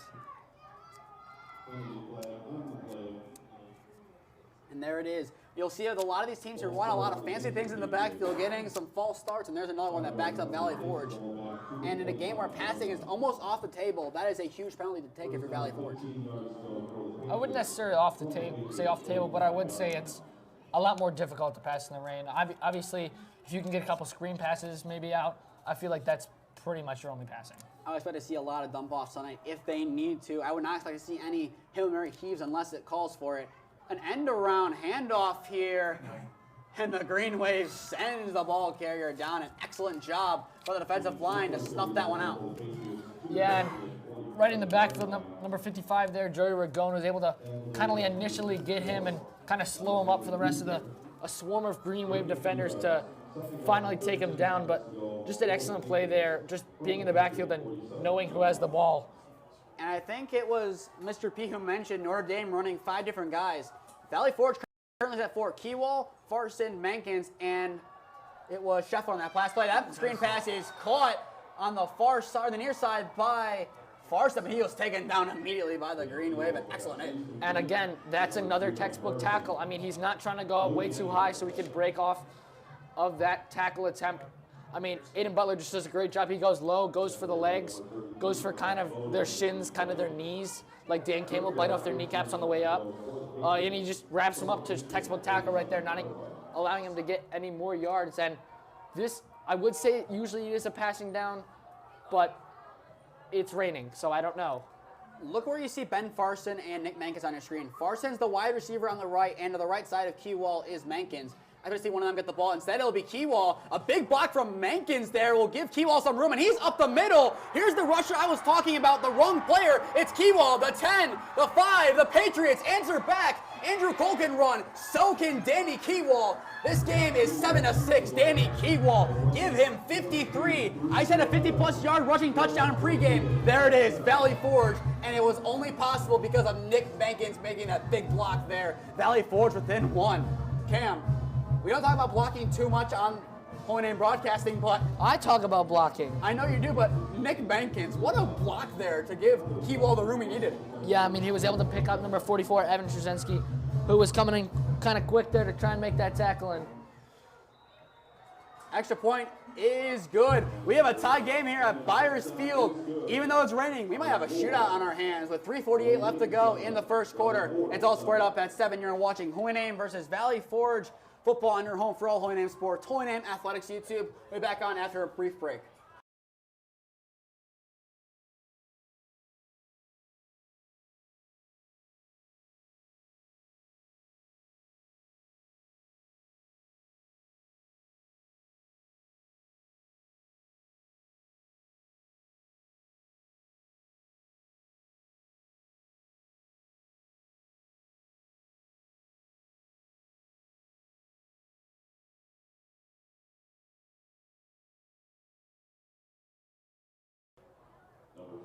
Andrew Cole found the end zone for the Green Wave via a 10-yard rushing score, but Danny Keywall says, I can do a little bit better. 53-yard house call on 3rd down and 13 squares. This game up at 7-all. If you're just tuning in, I am Nick. That's me alongside me, Cameron Ragazzo. It might be raining here at Byers Field, but so far an exciting contest. true. As Cam will say, true here. Valley Forge setting up here. An interesting setup here on the kick. Let's see how far they want to kick this one away. That's going to be a kind of a pop-up caught around the 32-yard line by the Green Wave. The ball's never whistled dead, and now they finally whistled dead as Preisel took it in. I was going to say, yeah, he fair caught that. Took him a minute, but yet Holy Name will now keep the ball. That's what matters. And Andrew Cole did a nice job rushing on that drive, pretty much untouched. That's big for him considering the ankle that's been bothering him the last couple of weeks. Who do you expect to see get the ball the most on this drive rushing, however, as we saw a little bit of William Dix and we saw a little bit of Xavier Rodriguez and then one big play from Andrew Cole? I think as we see more of this game go on, we're going to see a lot more of Xavier Rodriguez to try and keep Will Dix fresh for that defense. So I do think at the start here we're going to see a little bit of Will Dix as he's lined up in the backfield right here. But as the drive goes on, I think we're going to see a lot more of Xavier Rodriguez. I can definitely see it as Will Dix gets the first carry, and he will be taken down from behind.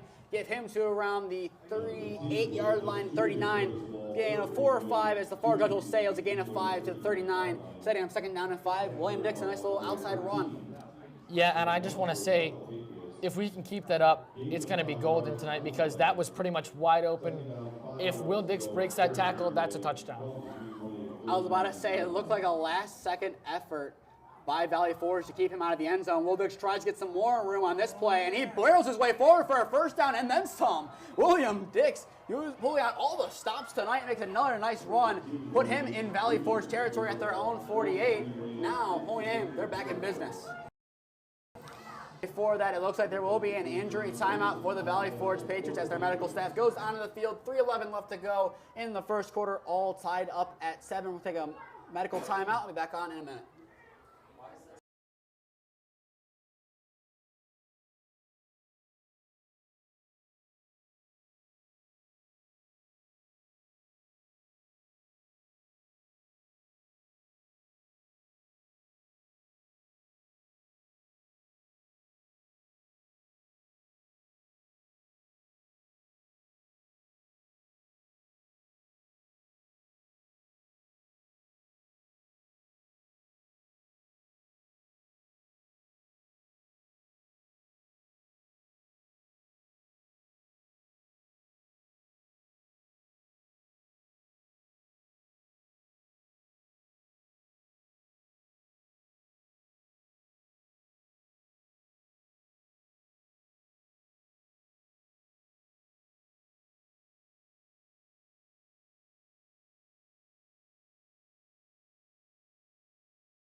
We are back on here at Byers Field. The injured player is walking off the sideline, but Damien will have 5 score updates for us. Damien, the floor is yours.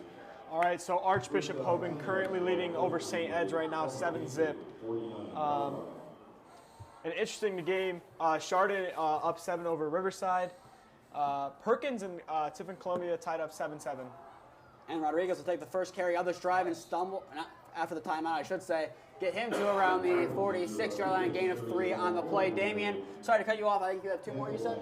Yeah, 2 more. The Poland Seminary up 7-zip against Struthers.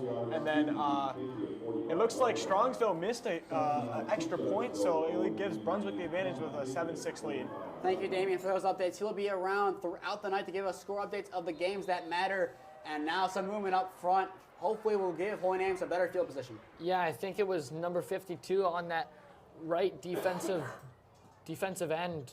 Kind of jumped there a little bit early. We saw someone other from the other side, but he's on that defensive line. So when you go in the neutral zone like that, the refs are going to call it every time. The culprit, Gabe Yulee there, number 52, another senior. A lot of seniors on this Valley Forge team who are in the games. Kind of similar to Holy Name. Yeah, Holy Name with some younger guys, but Valley Forge, their core, similar to Holy Name, is comprised of a lot of seniors.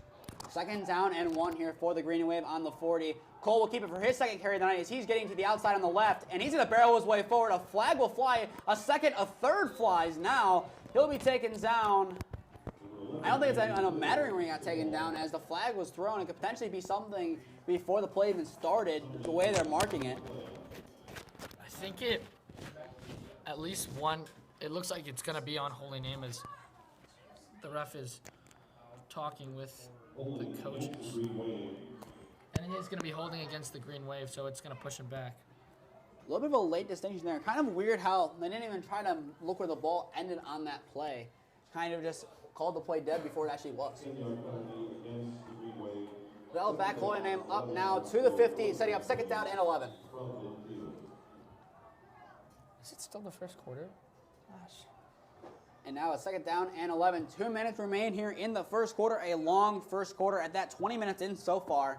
The pitch will go to Dix here on 2nd down and 11, and he will be stopped pretty much immediately. Holy Name looks like they will get to the 50-yard line, but more on Holy Name's side of the field, setting up still 3rd down and long. Be Ben Farson in on the tackle on his fellow running back, setting up 3rd down and 11 here. And is it time that we see Holy Name's first pass of the night? I do think we do see it right here. Ragazzo, Nemeth, and Preisel on the right. On the left side, Jawan Bright has been a standout the last couple of weeks. And Will Dix, the lone back, to the left side of Andrew Cole as the clock is running down. It's running just freely at this point. $1:20 left to go as Dix will stumble. The Turf Monster gets him at midfield, and that will force the punt unit onto the field on 4th down and 11. Yeah, and kind of just unfortunate there. Probably, I'm assuming the field's quite slippery. I mean, is it still raining? I can't tell if it's still raining. I think it is still raining. The rain for now appears to have subsided. But still, a slippery field nonetheless. And that'll be something to see for the rest of the night, the conditions, if they get any better. Low snap, it will be corralled, and the ball will be sent away by Soul. Back deep is Farson, who takes it in at around his own 15. He will get hit by the Turf Monster as well. He'll be taken down to 25, where Valley Forge will begin this drive. It looked like he had plenty more room in front of him, but once again, the Turf Monster, 2 tackles and back-to-back plays. Yeah, but best stats in use, me. That's true. High school career, 1.5 tackles, two assisted, and 1 solo. No, that'd be 2. Wait, no. That was 1 solo and 1 assisted. So, yeah, technically better stats than my high school career. And we're going to throw an obvious shot at Damien, better than his stats as well. 4 games played? 4 games played. He was concussed. He doesn't remember one of the games he missed. It's 1st down and 10, ball spot at the 26-yard line here for the Patriots. Keywall hands it off to Mankins as Mankins pushes his way up the gut as he gets to around the 31-yard line. Valley Forge not really hurrying the line here. The clock is slowly but surely running down here. 20 seconds remaining in the first quarter. And if that was the last play of the first quarter, Cam, which team do you think really has the advantage right now? It's pretty close. I honestly don't think a team, I mean, you could say Valley Forge because they do have the ball and it is still tied, but I don't know if any team has any advantage right now as the clock's still winding down to 1. And that will do it for the first. I would argue that Valley Forge has the advantage based off of the rushing touchdown from Keyball. Going back to that play, that was one of the best runs we've seen all year from anyone. Kind of reminding me of Eli Gray, getting some nice blocks, running up the middle, and just like that, it tied the game up, and Valley Forge right now has the momentum, and they also have the ball. But we'll take a timeout here, end of one at Byers Field. Holy Name, they need a win to keep their season alive. Right now, it's tied 7-all. We'll be back on in a minute.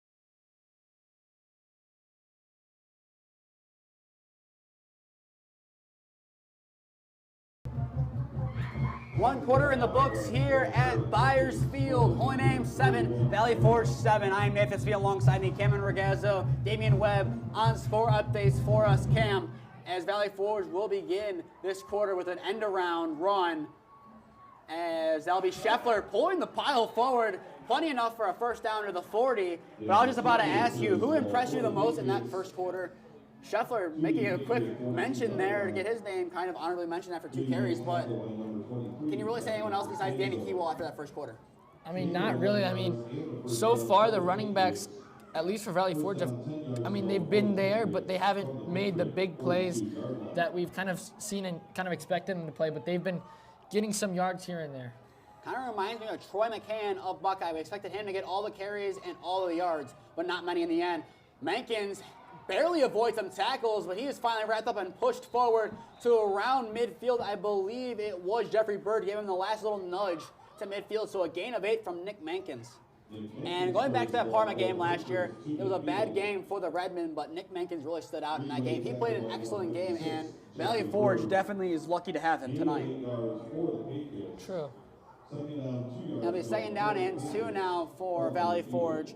Once again, they're looking to win this game to have another game be played at Byers Field next week. Holy Name playing for their season. As Drew Pastor, the man who we used for our predictions, this is the #1 game with playoff implications in the state of Ohio. As Farson dives his way forward after the initial hit, give him a couple extra. It's going to be close to a first down. And at the line of game, just depends what they're going to do. They finally point it for a first down. A nice little jump there from Ben Farson. And it'll be Rashawn Ederson in on the tackle. Cam, you said in pregame the quote he gave you. I'll let you give it a second to get it back up, but he's making big plays like you said he most likely would given what he said. Yeah, and I'll say it after this play, but It'll set up first down and 10 after the Farson first down on the near side. Ball spotted at Holy Name's 48. It'll be Scheffler in motion for the Patriots. It'll be a flea flicker here. Pass downfield from Frank is bobbled and incomplete. Valley Forge has a little bit of a heartbreak there as their receiver downfield was wide open. No one in the vicinity. Once again, the turf monster kind of getting the best of him as he slipped. I believe that was Darius Corbin, the intended receiver. yeah, and going back to that quote that Rashawn Ederson said, he said, "You can spell life without football, but do you want to?" And on that play, just an impressive pass from Sean Frank downfield. Just unfortunate that Darius Corbin couldn't hang on to that one. But that's kind of the trickery you will see in Week 10 and beyond. The season's on the line. You pull out all the stops, and I really respect Valley Forge for going with it as it almost worked. Keyball will keep it here on second down and 10 as he has some room and eventually taken down at around the 43-yard line. So that'll be a gain of 5 to set up third down and 5 for the Patriots as it looks like Corbin set to come back onto the field for Duncan. And now, Cam, we've seen some screen passes. We've seen passes over the middle. We've seen flea flickers. What do you expect to see on this third down here, especially if it's going to be a pass? I don't expect to see a pass. Expect to see a run to the outside, probably closer to this near side since there's more space. Would not be surprised to see Danny Keyball get another carry. Looking at this set, they have Farson to the left of him, and behind him is Mankins. They have plenty of big bodies back there. Look for a misdirection. And it will be a handoff up the middle. Holy Name snuffs it out immediately. Mankins taken down at the 41. And this could be 4th down conversion attempt number 2 or 3. No, it is. I was trying to tell you that it was 4th and 3, but this will be attempt number 2, and they look to not do what they did last time and lose yards. And that one went to Nick Mankins, number 4. Would not be surprised once again to see Danny Keywall here, but it's a misdirection formation here. Valley Forge, they've been known for running backs. They've had a D1 running back who went to Purdue last time we played him at Byers Field. This carry goes to Farson, and Farson does what Mankins could not, and that is get Valley Forge a 1st down. A nice run from Farson on the far side. Give him a gain of 6. Yeah, and was just able to break that first tackle. I couldn't see who the Holy Name defender was, but him breaking that first tackle gave him the ability to get that 1st down, because if that tackle was made, it's Holy Name's ball right now. And just a lot of credit to this Valley Forge team. A lot of resilient runners out there. We've seen 4 guys get the ball on the ground, a potential 5th in the air if that ball was caught by Corbin. But Valley Forge, they have a lot of options out there, a lot of talented ball players. Just interesting to see who gets the ball next. And that's what the game basically is, as Mankins will get it on a little bit of misdirection up the gut. Give him to the 30-yard line. So that'll be a gain of 5, setting up 2nd down and 5. As of right now, Valley Forge, without fail, 5-yard run, 5-yard run, 5-yard run. They can easily get 5 yards. Yeah, and they're staying ahead of the sticks, which is what you need to do on offense. And a lot of things is staying ahead of schedule. That is a lot of things here. You want to make sure that you're ahead of the game script. If it's 2nd down and 9, you're behind. But 2nd down and 5, you're well ahead of things. Keywall looks to throw here, has all the time in the world. The lob is incomplete, intended for Scheffler.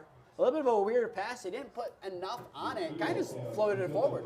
Yeah, and I think he was looking more downfield, and Aiden Butler had the receiver covered all up, and then Xavier Rodriguez was kind of the closest defender to that. I mean, he was draped all over the defender, and he kind of just threw it in the vicinity of the receiver, but he kind of just didn't throw it to him. But that throw kind of makes you think that looking back to the first 2 weeks, you had Nick Barker throw that pick with plenty of pressure in his face on a crash down. Then the next week, he does the same thing. This time, he had the time and he got rid of the ball. This time, Keyball keeps it on 3rd down, and he might get a yard at best. Give him to the 29-yard line, setting up 4th down and 4. This is the 3rd attempt now? Yeah, and yet again, I just want to say another big play there by number 55, Joey Ragone, comes in, grabs him kind of at his ankles, and just drags him down from behind. He gets a yard on the play, but that's exactly what you want to see there from your defensive line.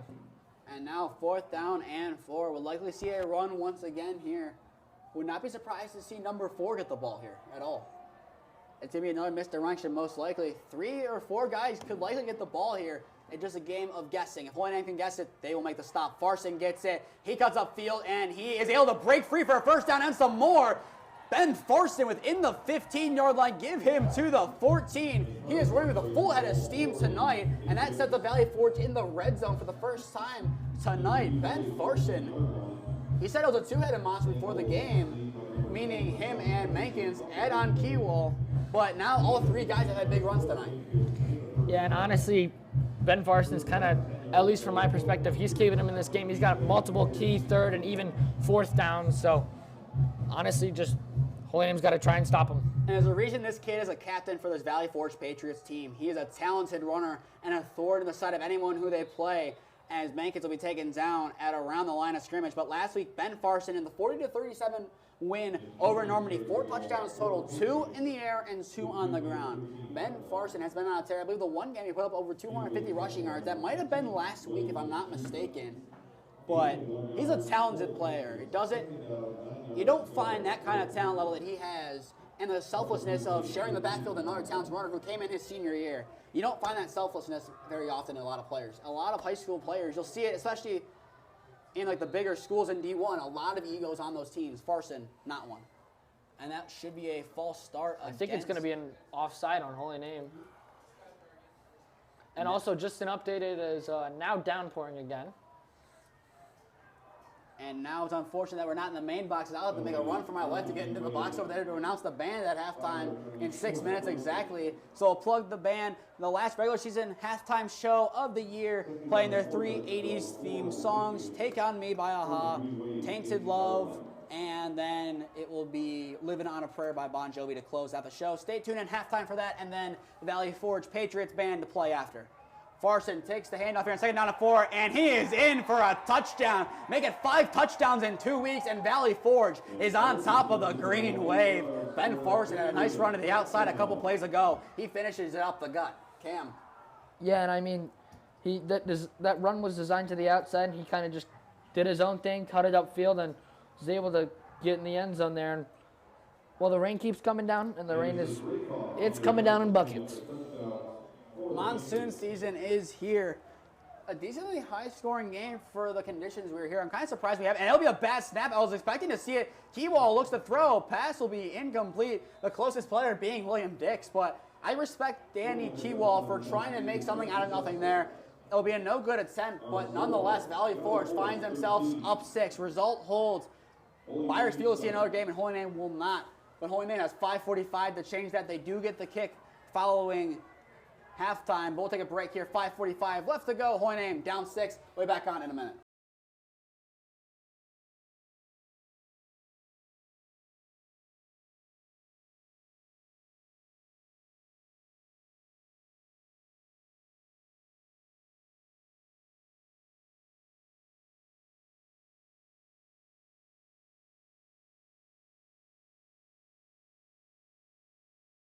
Set to kick off. 5:45 left to go here in the first half at Byers Field in monsoon season. Holy Name down 13-7, courtesy of a rushing touchdown by Ben Farson up the gut. I am Nathan Smee alongside me, Cameron Ragazzo on the call tonight. And look at that, it's week 10. I'm finally getting your last name right, Cam. Finally. A high kick, you could potentially call it an onside one if you wanted to, will be taken down and around the 37. Holy Name will get a fair catch once again by Brendan Preisel. This one called a little quicker than the last one, but now Holy Name have some decisions to make here. Ball at the 37-yard line, 5:44 left to go. What do you think they're going to do? We'll get to Damien and score updates in a minute, but Cam, what do you think you expect to see from Holy Name in like one word? Score? I was going to say run, but Damien, I'll give the floor to you. We're going to stay on the field for it. Damien, what score update you got for us? All right, currently we got a tied ball game, 7-7 St. Ed's, Archbishop Hoban. Avon leading Avon Lake 10-zip. North Olmsted trailing to Bay 14-zip. Riverside falling behind as well to Chardon. And now the handoff will go here as we interrupt Damien to William Dix, and he'll be taken down at the 41 for a gain of 1. Damien. Chardon leads 13-0. Westlake Demons up 10-0 against Elyria Catholic. Rocky River, as predicted, 14-zip over Fairview. Lakewood actually making some progress, up 7-3 against Brush. Perkins up 14-7 against Tiffin Columbia. The Seminarians and Struthers tied 7-7. Thank you, Damien, for those updates. We'll have you back on after halftime. Handoff will go to William Dix, and he has someone on the outside. The 50, he is loose. The 40, the 30, the 20, he's still on his feet within the 10, and he'll be taken down at around the 5-yard line. That is one way to wake up the fans at Byers Field. William Dix, what a run down the sideline. And there's 2 players slow to get up. I think that might be Will Dix, which is not a great sign, and I'm pretty sure that's another Valley Forge player down. So we're going to take a medical timeout here. As we will do that, 4:57 left to go on the clock in the first half. Holy Name in striking distance, but down 13-7.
Holy Name 14, Valley Forge 13.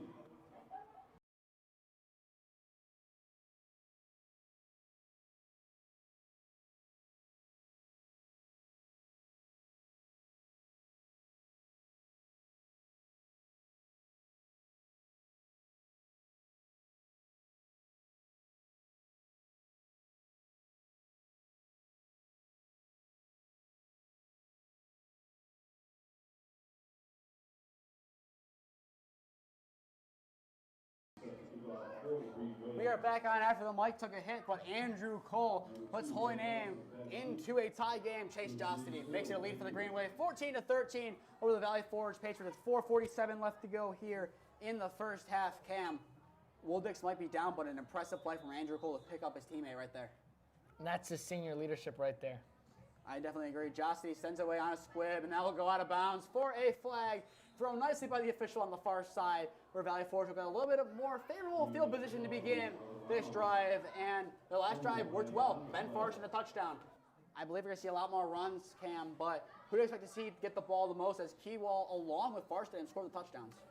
I expect to see Nick Mankins more on kind of the first and second downs, but so far Ben Farson has kind of been key on those third and fourth downs, as I've been saying. But a thing to look against, I mean, time is an issue for them. I mean, if you're going to run the ball, there's 4:47 left. The time's going to keep ticking. Albeit they do have all 3 timeouts, and they can use the sideline to their advantage. But first down and 10, ball spotted at the 35-yard line. Handoff on the pitch will go to Mankins on the left side, and as you predicted, Cam, he gets the ball here, and he'll be taken down at around the 42-yard line. So gain of 7 on the play for Nick Mankins. I believe that's the second run of 7 yards of the night. But I agree with you. I expect to see a lot more of him on this drive, as he is a talented running back, one of the best in the GLC. I would say a lot of talented running backs in the GLC this year. There usually is, but look at some of the players that Holy Name have played from the GLC. Troy McCann, definitely the cream of the crop there. Eli Gray, if he was a running back by trade, I would say he'd be up there as well. Mankins and Farson both deserve honorable mentions in that category. 4:10 remains in the half, second down and 3. Handoff went to Farson, who was taken down at around the 43-yard line, so that'll be third down and around 2 for Valley Forge to have to work with, and this might lead us to our fourth down attempt of the night. And yet again, it's kind of that same play that they've been running all night. It's literally a misdirection. The quarterback goes one way with the ball, hands off to number 2, Ben Farson, and sometimes he goes outside and then cuts it upfield. Sometimes, like on that play, he just tried to cut it up the field right there, and thankfully, Holy Name is able to stop him on that play, but see what they have here for this 3rd and 2. Holy Name needing to make 2 big stops here. The first one coming on 3rd down and 2. The pitch goes to Mankins on the left side, and he will have enough for a first down as he stumbles his way into Holy Name territory. Mark him down at around the 48-yard line, so that'll be a quick little gain of 5 on the play, setting up Valley Forge in Holy Name territory. And now, you kind of said Holy Name should have taken a methodical drive before William Dix shut you up and ran down the sidelines. But now, if you're Valley Forge, is this a position you take a long, methodical drive? I would say try and score with 20 seconds left or less if you possibly can. Another thing to look at, the rain has definitely subsided. It's kind of a light drizzle now, so maybe opens up the passing game for them a little bit more. Assuming that they're able to have towels on the sidelines, because if it's still wet, there's nothing you can do with it. And that'll be a timeout called by Holy Name, as they're going to want to talk things over. With 2:59 left to go in the first half, we'll take a immediate timeout. Holy Name up 14-13 over the Valley Forge Patriots. We'll be back on after the timeout.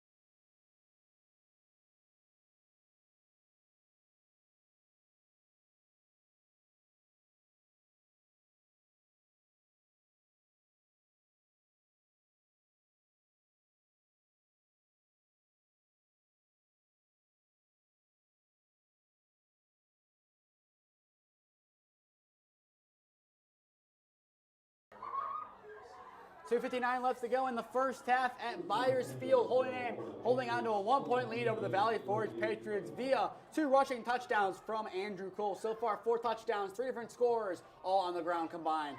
Hand off to Mankus on first downs. He is taken down out of bounds. Give him to around the 45 of the Green Wave. So that'd be a gain of 3 on the play from the senior transfer from Parma, who's really impressed. Probably the best player on that Parma team last year. A lot of talent all the way around. And now going over to Parma, other schools of Valley Forge and Normandy. Normandy in the driver's seat to make it to a home game potentially. At least in the driver's seat to have a nice seed in the playoffs within the top 10. And Normandy, if they win tonight against Buckeye or put up a good performance, they should be in the playoffs. Hand up in the end around goes to Farson. He's looking for touchdown number 2. He's up the middle still. Get hit within the 25-yard line to about the 23-yard line. A big run there from Ben Farson. They give him 23 on the carry. Plenty enough for a Valley Forge first down. Yeah, nice touchdown saving tackle there by Colin Daska. Was able to just get him at the legs, and another textbook tackle right there, but still not kind of what you want to see as the clock. They're probably going to try and milk it a little bit more as they're knocking on the door of the red zone with 2:35 left here to play. Definitely wouldn't be a bad idea for them to try to run out the clock as much as they can. Holy Name has been proven to score on big plays. This handoff, actually no, it'll be kept up the middle down to the right side by Keywalls. He is taken down in the red zone at around the 18-yard line. But that's the beauty of what Valley Forge's offense does. A lot of movement in the backfield. When they don't get penalized for it, they're doing a nice job of making sure no one knows who has the ball. I didn't even know who had the ball. That's what I'm saying. I couldn't tell that Keywall. I thought they handed the ball off up the middle. That's just how good this team is at the offense they run. Any team who has success in an offense they run, I mean, look at the Niners. Their offense is specific to anyone. You put it in the right quarterback, they can be a perfect game manager for them. This Valley Forge system, a game-managing quarterback and 2 good running backs. Very similar, like I said in pregame, to that 2019-2020 Niners team. Up the middle is Farson. Give him to around the 16-yard line, so that'll be a minimal gain of maybe 1 if they give him a yard. Setting up 3rd down and a few. And again, we see that play. I mean, they keep running the same play. When the Holy Name defender comes out and sets the edge, it forces Ben Farson to cut up the middle. And it forces them kind of back to kind of the heart of the defense where all the linebackers are. So hopefully we're able to keep doing that. And it is 3rd down here, but they're going to go for it on 4th down if they don't get it here.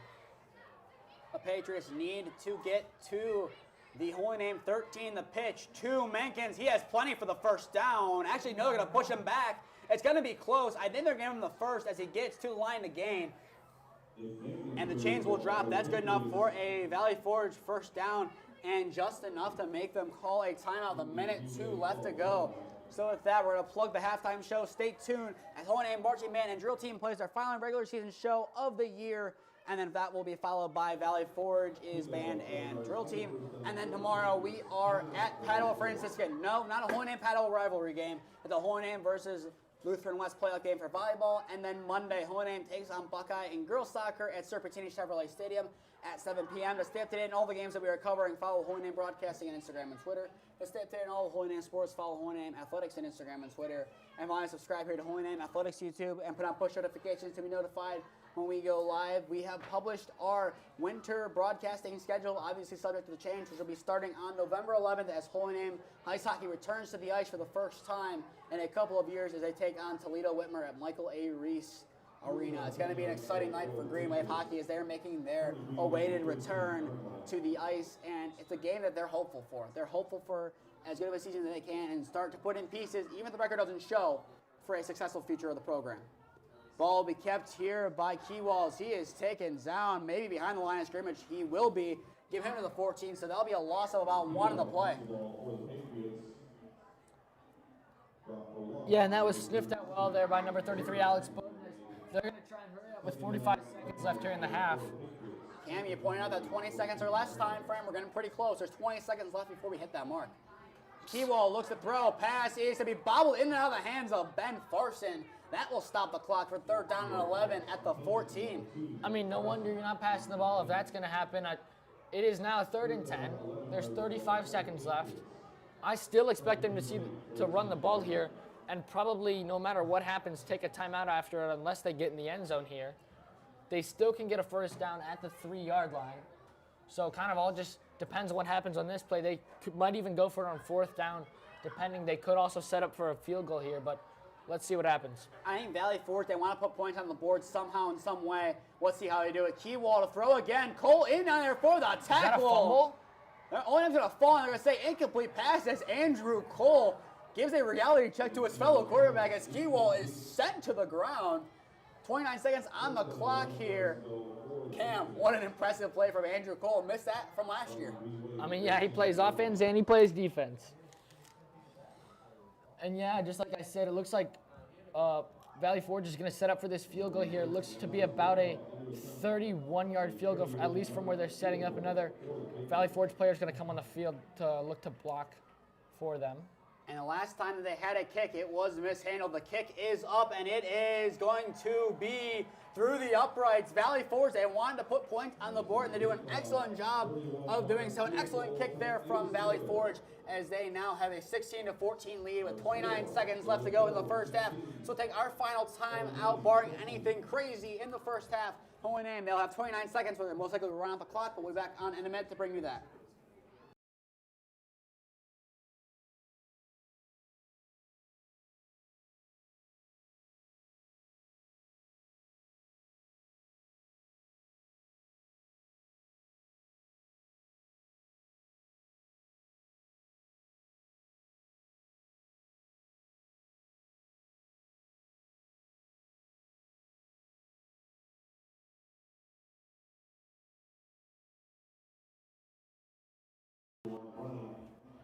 .29 ticks remain on the clock at Byers Field in this first half. Valley Forge via a field goal are up 16-14 over the Greenway. If you're just tuning in, I am Nathan Smee alongside me, Cameron Ragazzo, and what has been a cold, rainy night at Byers Field to close out the regular season.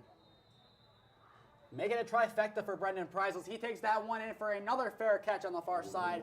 Point will set up at the 29-yard line with 29 seconds left. Cam, do you expect to see anything here other than a run or a kneel down?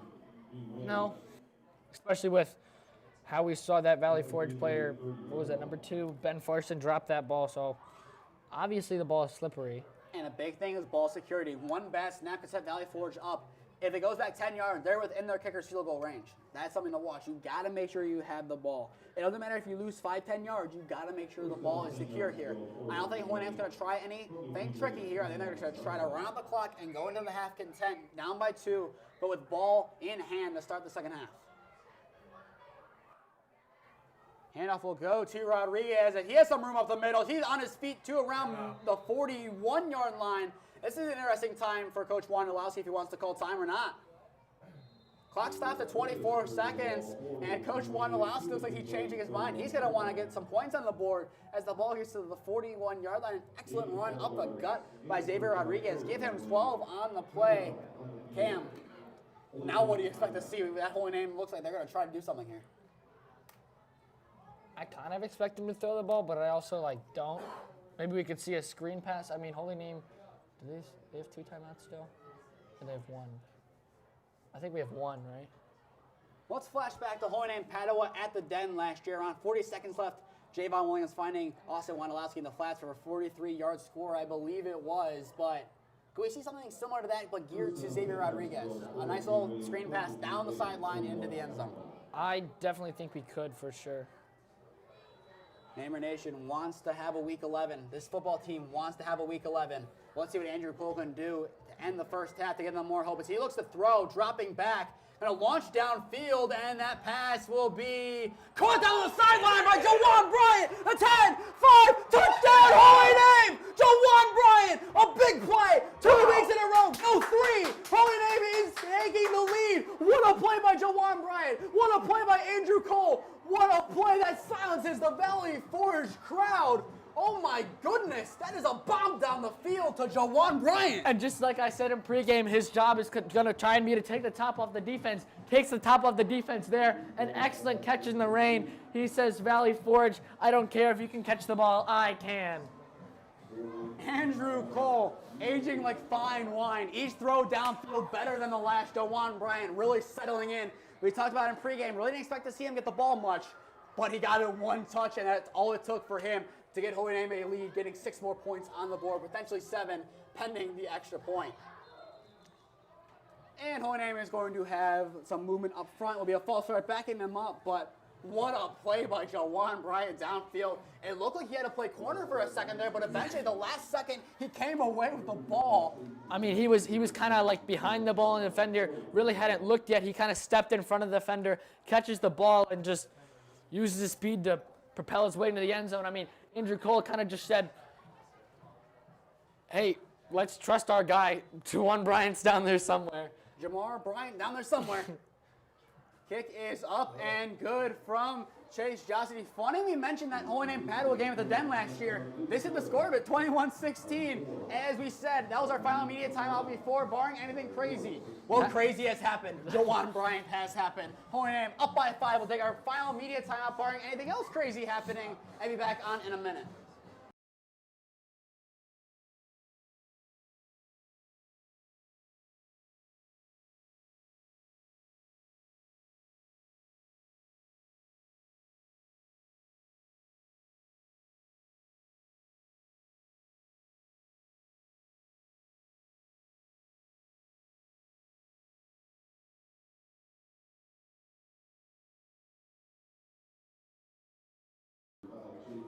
Rain, no rain, it doesn't matter. Jawan Bryant is there downfield for an absolutely crucial touchdown from Andrew Cole. Holy Name up 21-16 over the Valley Forge Patriots, and they do get the ball to begin the second half.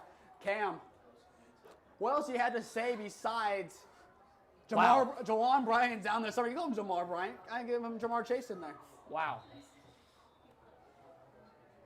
And now will Valley Forge run the clock out? That's the question here with 14 seconds left to go on the clock. I expect them to, but I expected Holy Name to, so couldn't tell you. On the first drive after Andrew Cole's touchdown, Danny Keywall said, Cole, he can run, so can I. Is he about to say, Andrew Cole, I could pass as well? Let's see here. We're going to find out here. I thought that was going into the half, Holy Name down 16-14, but nope. Jawan Bryant and Andrew Cole had other options and other methods of making sure Holy Name had a lead, but oh my goodness. Another thing to watch on that play, Cole was about to get absolutely smacked. He got the ball away at the exact perfect time. Andrew Cole, from game 1 to game 10, is a completely different player. This is an elite quarterback that Holy Name has under center now. Handoff will go to Mankins, and he has some room upfield. He'll get within the 45. It looks like Valley Forge is content and will go into the half. No, they just took a timeout. Oh my goodness, they're going to try to keep it interesting here. 7 seconds. Now what do you expect to see? I couldn't tell you. I think they still do have another timeout, as that was their second of the half. But honestly, I don't even know at this point. I mean, so far, I mean, as we saw in that one PAT, that exchange between the kicker and the holder and the snapper, I guess, kind of that whole kicker exchange hasn't gone smoothly for them. Actually, kind of has, barring that one. But still, I don't know their kicker's range. He made that field goal with that 31-yard field goal with a little bit to spare, but not too much. So they would kind of have to get a big chunk yard in 7 seconds for them to do that, but I kind of expect to just see a Hail Mary. I mean, the term 7 seconds or less really refers to basketball, but now it's going to have to refer to this Valley Forge offense here. Hail Mary heave, screen pass, and quickly get out of bounds. We've seen, hey, this is definitely the longest 29 seconds that we've seen all season. Keywall looks to throw here, launches downfield, and that one is going to be over the head of Xavier Rodriguez with 1 second remaining on the clock. Valley Forge not quite done yet. Time goes on. I mean, he just kind of had to, well, dude, I can't even. Dan Keywell kind of just had to throw it down the field because guess who? Number 11, Andrew Cole, was right in his face. He was about to get decked if he didn't let that ball go, which maybe caused some even more not controversy, a little more craziness as Andrew Cole. If he sacks him there, does the ball come out as well? But who knows? We won't. Only God knows. There's enough time to, I believe you can bundle your home and car insurance with Progressive during this time of the last 29 seconds. This should be the last play of the half. It will be a keeper by Keywall, and he has tripped from below. Get him to the 49-yard line of the Green Wave. Halftime here at Byers Field. Jawan Bryant. Make sure the Green Wave are leading 21-16. Stay tuned for the Holy Name Marching Band and Drill Team along with the Valley Forge Patriots Marching Band and Drill Team. We're back on 20 minutes to bring you the exciting conclusion of this must-win playoff game.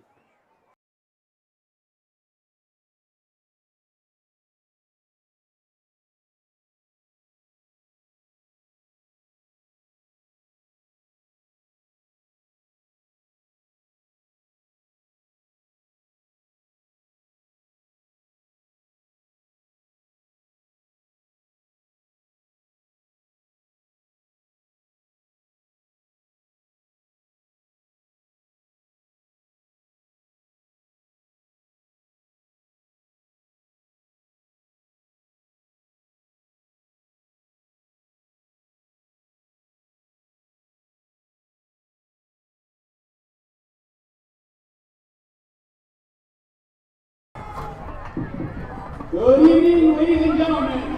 Under the direction of Mr. James Little, Drill Team instructor Ms. Kimberlyn Paskey, and co-presidents Brian Greenhill and Minnie Hammer, Vice President Misty Whitelock, Drum Captain Aaron Jackson, Quartermaster Matthew Sullivan, and Drill Team Captain Riley McDonald and Sarah Bell. Please welcome your 2023-2024 Holy Name High School Marching Band and Drill Team.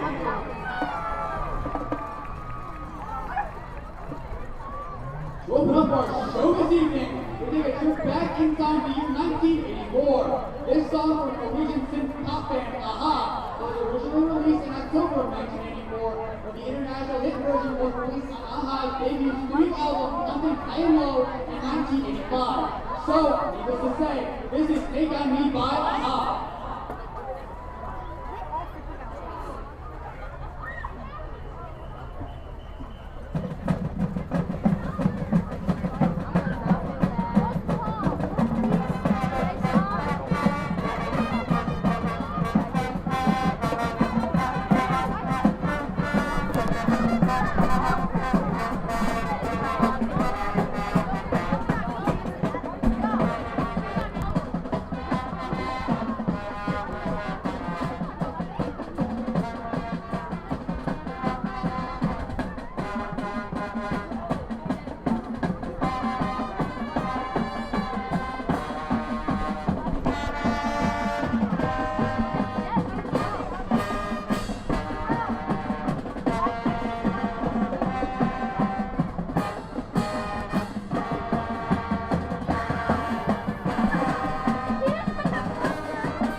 Song of this evening's show comes from 1981. Soft Cell did a remix of this song originally released in the year 1965. They didn't do anything but hit this classic as it ascended to the #1 slot in the 6 country chart between 1981 and 1982. Featuring our outstanding drill team, this is Nathan Law.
at number 1 on the Billboard Hot 100 list.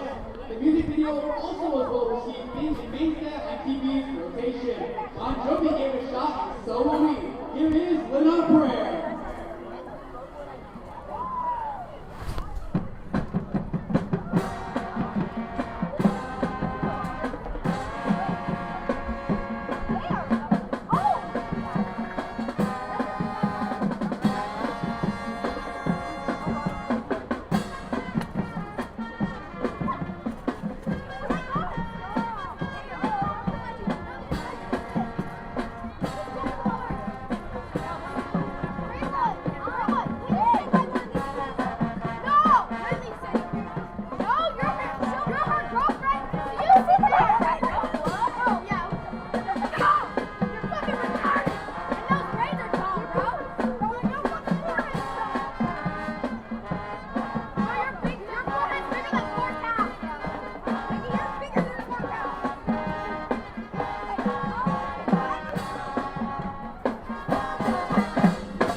Ladies and gentlemen, on behalf of Boulton High School, the Holy Name Marching Band, and the Holy Name Drill Team, we hope you enjoy the show, and we thank you for your support. Grand Nation, you know what comes next. Go Neighbors!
We are back here from halftime at Byers Field. Holy Name up 21-16 over the Valley Forge Patriots, courtesy of a Jawan Bryant house call in the dying moments of the first half. Hit the Smee, Cameron Ragazzo, and on score updates, Damian Webb. Damian, floor is yours. What score update you got for us after the half? All right, we got a tie ball game. St. Ed's, Archbishop Hoban 7 across the board. Avon Eagles obviously leading here, 24-zip over the Shoremen. Mr. P might have been right. Currently, Chardon up 13-zip over Riverside. Rocky River 27-zip over Fairview. Perkins up 28-14 against Columbia. The Seminary and Struthers are both tied 14 apiece. Bay up 14-7 against North Olmsted. Westlake up only by 6, 13-7 against EC. And Brush making a comeback up 24-21 against Lakewood. And then one last game, we have Strongsville up 13-7 against Brunswick. Thank you, Damien. We are still waiting on the score update from Buckeye versus Normandy. At the end of one, it was 7-6 in favor of Buckeye. And Cam, now going into the second half, Hohenheim gets the ball back after an impressive touchdown from Jawan Bryant. What do you expect to see now from this Green Wave offense? I expect to see, well, I mean, as it is raining again, I do expect them to see the run the ball a lot. Maybe, as we alluded to earlier, a couple screen passes, maybe one or two, see how they pan out. Running the ball a lot, though, and trying to kind of milk the clock as they are up by 5 here. If a field goal would put them up by 8. So, obviously, a touchdown and a 2-point conversion, but obviously the goal of here is a touchdown. And now we're back to the field here. Still raining, as we said, 21-16. Hohenheim have all the momentum they need here. They just need to make sure they don't make an error. An error here would be hugely detrimental. They need to play clinical football, do their game, and after 24 minutes, we might have some late October football. Brendan Preisel makes it 4 as he dives on that ball for a fair catch at around the 32-yard line, where Andrew Cole and the offense come back onto the field here. But Andrew Cole, an impressive play downfield to Jawan Bryant, now going in to the second half. Going off that play, how big is that for momentum for this Green Wave team?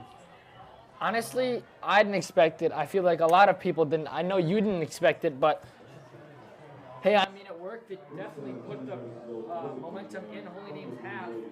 And I mean, honestly, I just think it's really big for them coming out of the half, probably from another great halftime speech from Coach Dan Wondolowski. And as they're drying off the balls here. And our final score update is 7-6. Buckeye leads, but they are in a weather delay. That is why there's nothing. I believe the game is at Alumni Stadium, and that is a grass field. The field conditions might be unplayable. That one could be one that resumes potentially here at Byers Field tomorrow. Depends how that goes, as that is a game that matters a lot. Cole will keep it up the middle as he jumps his way forward. Past the 35, give him to the 38-yard line. Looks like they're going to finally stand. A gain of 6. Depending where they mark it, 2 linemen are in different positions. I think I saw a gain of 5 in the end at the 37. Second down and 5, but a nice run up the middle to start play here in the second half. Hohenheim, their job is to run down the clock. They're not trying to get it all in one play. It would be helpful, but it doesn't matter in the end. They're up by 5. They need to slow down the tempo of the game. Yeah, and interesting to see enough here. Wildix is on the field, barring that injury, and he's going to get the carry here. And he'll be taken down at around the 39-yard line. So a quick little gain of 2 on the play. 3rd down and 3 in Cam. You might be quickly rewarded with another 4th down opportunity to go for it. I believe that'd be attempt number 4 on 4th down right now. Pretty sure. Hohenheim needs to get to the 42-yard line in their own territory here. Valley Forge looking to make a big stop here on 3rd down. A sack would most likely prevent Hohenheim from doing anything with the ball. Handoff will go to Dix, and he is going to be close to the line. He might get it. It looks like from where they're standing, he did get it. Give him to the 42, maybe 43. Either way, it's enough for a Hohenheim first down. As Wildix just does barely enough to get the first down. Yeah, and the line helps pushing around him and able to get that final push there, and is going to send him over the edge there for the first down. And that is what Hohenheim likes to do. They like to run the ball down the defensive line. They know they can put up plenty of points on this Valley Forge team. Right now, this is the highest scoring game that we see. It has the potential to be, it's higher than last year's game by 2 points. A touchdown from either side, I believe, would make it a higher scoring game overall. I think you need 8 points to have that happen. Cole will keep it running to the right side here as he tries to stiff arm one and will eventually be taken down. A flag in the end. This one could be coming back.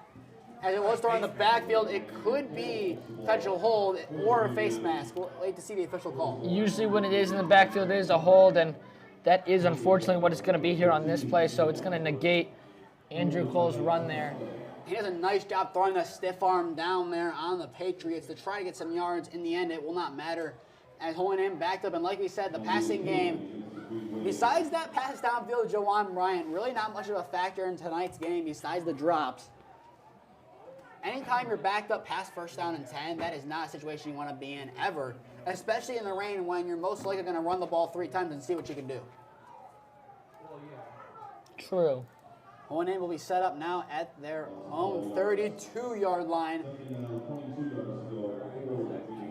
I'll make a 2nd down and 22. Cam, we need the official measurement. Walgreens or Walmart? It's Walmart. Walmart parking lot here as the handoff will go to Rodriguez on 1st down and 10. He gets back to the line of scrimmage at the 33-yard line. Maybe it stays a gain of 1. Either way, it's still 2nd down and very long for the Green Wave. I feel like now would be a good time for a screen pass just to try and get out in some open space rather than I get running the ball, but to try and kind of get more of a chunk play on this and just you got it. And I'll say it here. I wanted to make sure I got it in before the play. Look on the near side, Brendan Preisel. He's had the ball 4 times, all on kicks. He has the handling that he needs. He's used to the ball being wet. You can potentially see him get the ball soon. Dix will be flanked out. Cole fumbles but picks it up, but he'll be taken down before anything can happen. A big play there by the Valley Forge Patriots, and a tackle in there by Ethan Anthony. The 5'10", 180-pound linebacker bursts through the line and is able to shove Cole to the ground off of the fumble. Nice shot from Cole to make sure he kept possession, but the conditions are kind of going to play a factor as the ball being wet, but there's going to be an injured namer on the ground. I believe it is Andrew Cole. That ankle something to monitor. It would be Harrison Frank up next if he's unable to continue, but we'll take a break here. It is currently 21-16 in favor of the Green Wave with 8:47 left to go in the half. We'll be back on after the injury.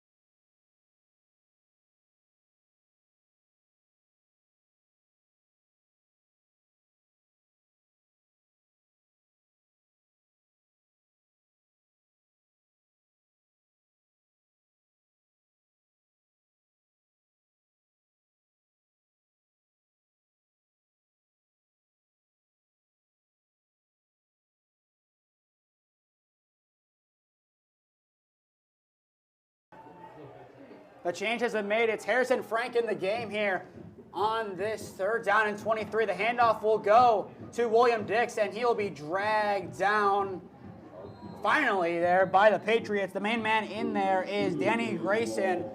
But something to monitor, Harrison Frank in the game, the handoff. Usually if Cole's in that, I think they trust him downfield, but I think right now they're trying to give Cole as much time as he can to rest. And Cam, I'm going to go out on a limb. Unless it's a similar situation to the Normandy game where a 2-point conversion would win it, I expect to see Andrew Cole's night on defense be done. Most likely.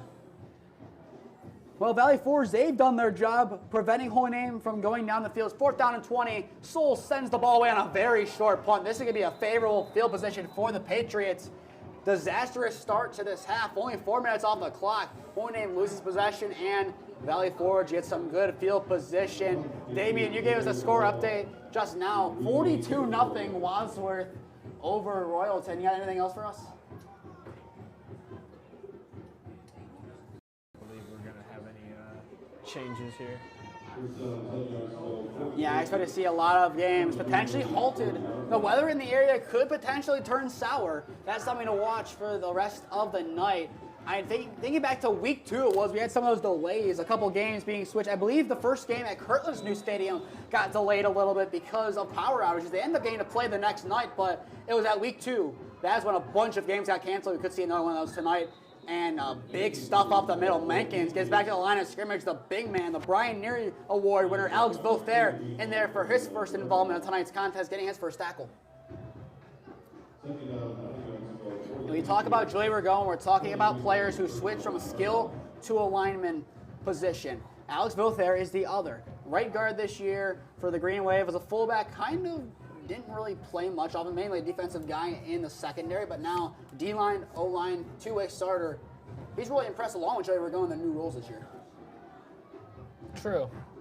It'll be 2nd down and 9 here for the Patriots after the gain of 1 from Mankins. Farson takes down the far side. He is sent down on that far side. Kalandosco crashes down and prevents Farson from getting anywhere. Mark him down at the 42, so that'll be a loss of a couple on the play, setting up 3rd down and 12. And just as an update, it seems Andrew Cole is good to go, at least for as of right now, as he is back on defense, regardless of what Smee thinks. An interesting decision, because especially if that ankle is bothering him, I don't mind the idea of putting him on defense, but that ankle in the equation, you don't want to have him potentially get hurt out there. I think Hoyne did a nice job sparing Will Dix after getting that big hit on offense. And I think maybe a couple plays every now and then for Cole was fine, but otherwise. They run opposite side of Cole here. And Cole doesn't have to do anything on that play. Mark him down at around the 37, but Cam, I see why Hoyne is putting Cole out there, but what are your thoughts on that decision? Do you think it's the right idea to have him out there? I honestly couldn't tell you. I mean, yes, it's good having him as a defensive presence, as he's going to come off because Valley Forge's punt team is on the field, but also it's kind of hard to say you don't want to get him injured even more on that ankle especially. And could we see a fake? It is the quarterback Keywall in the punt here. Hoyne, I believe that is Aiden Butler back at around the 8-yard line for the Green Wave. 18-yard box. Hoyne kind of running a defensive set here. Let's see what happens from the Patriots. The ball is sent away by Keywall, and it will take a Hoyne bounce into the end zone for a touchback. Hoyne does the same thing that Valley Forge did, and that is stifle their offense. 5:36 left to go in the third quarter. Hoyne up 21-16 over the Valley Forge Patriots. We'll be back on in a minute.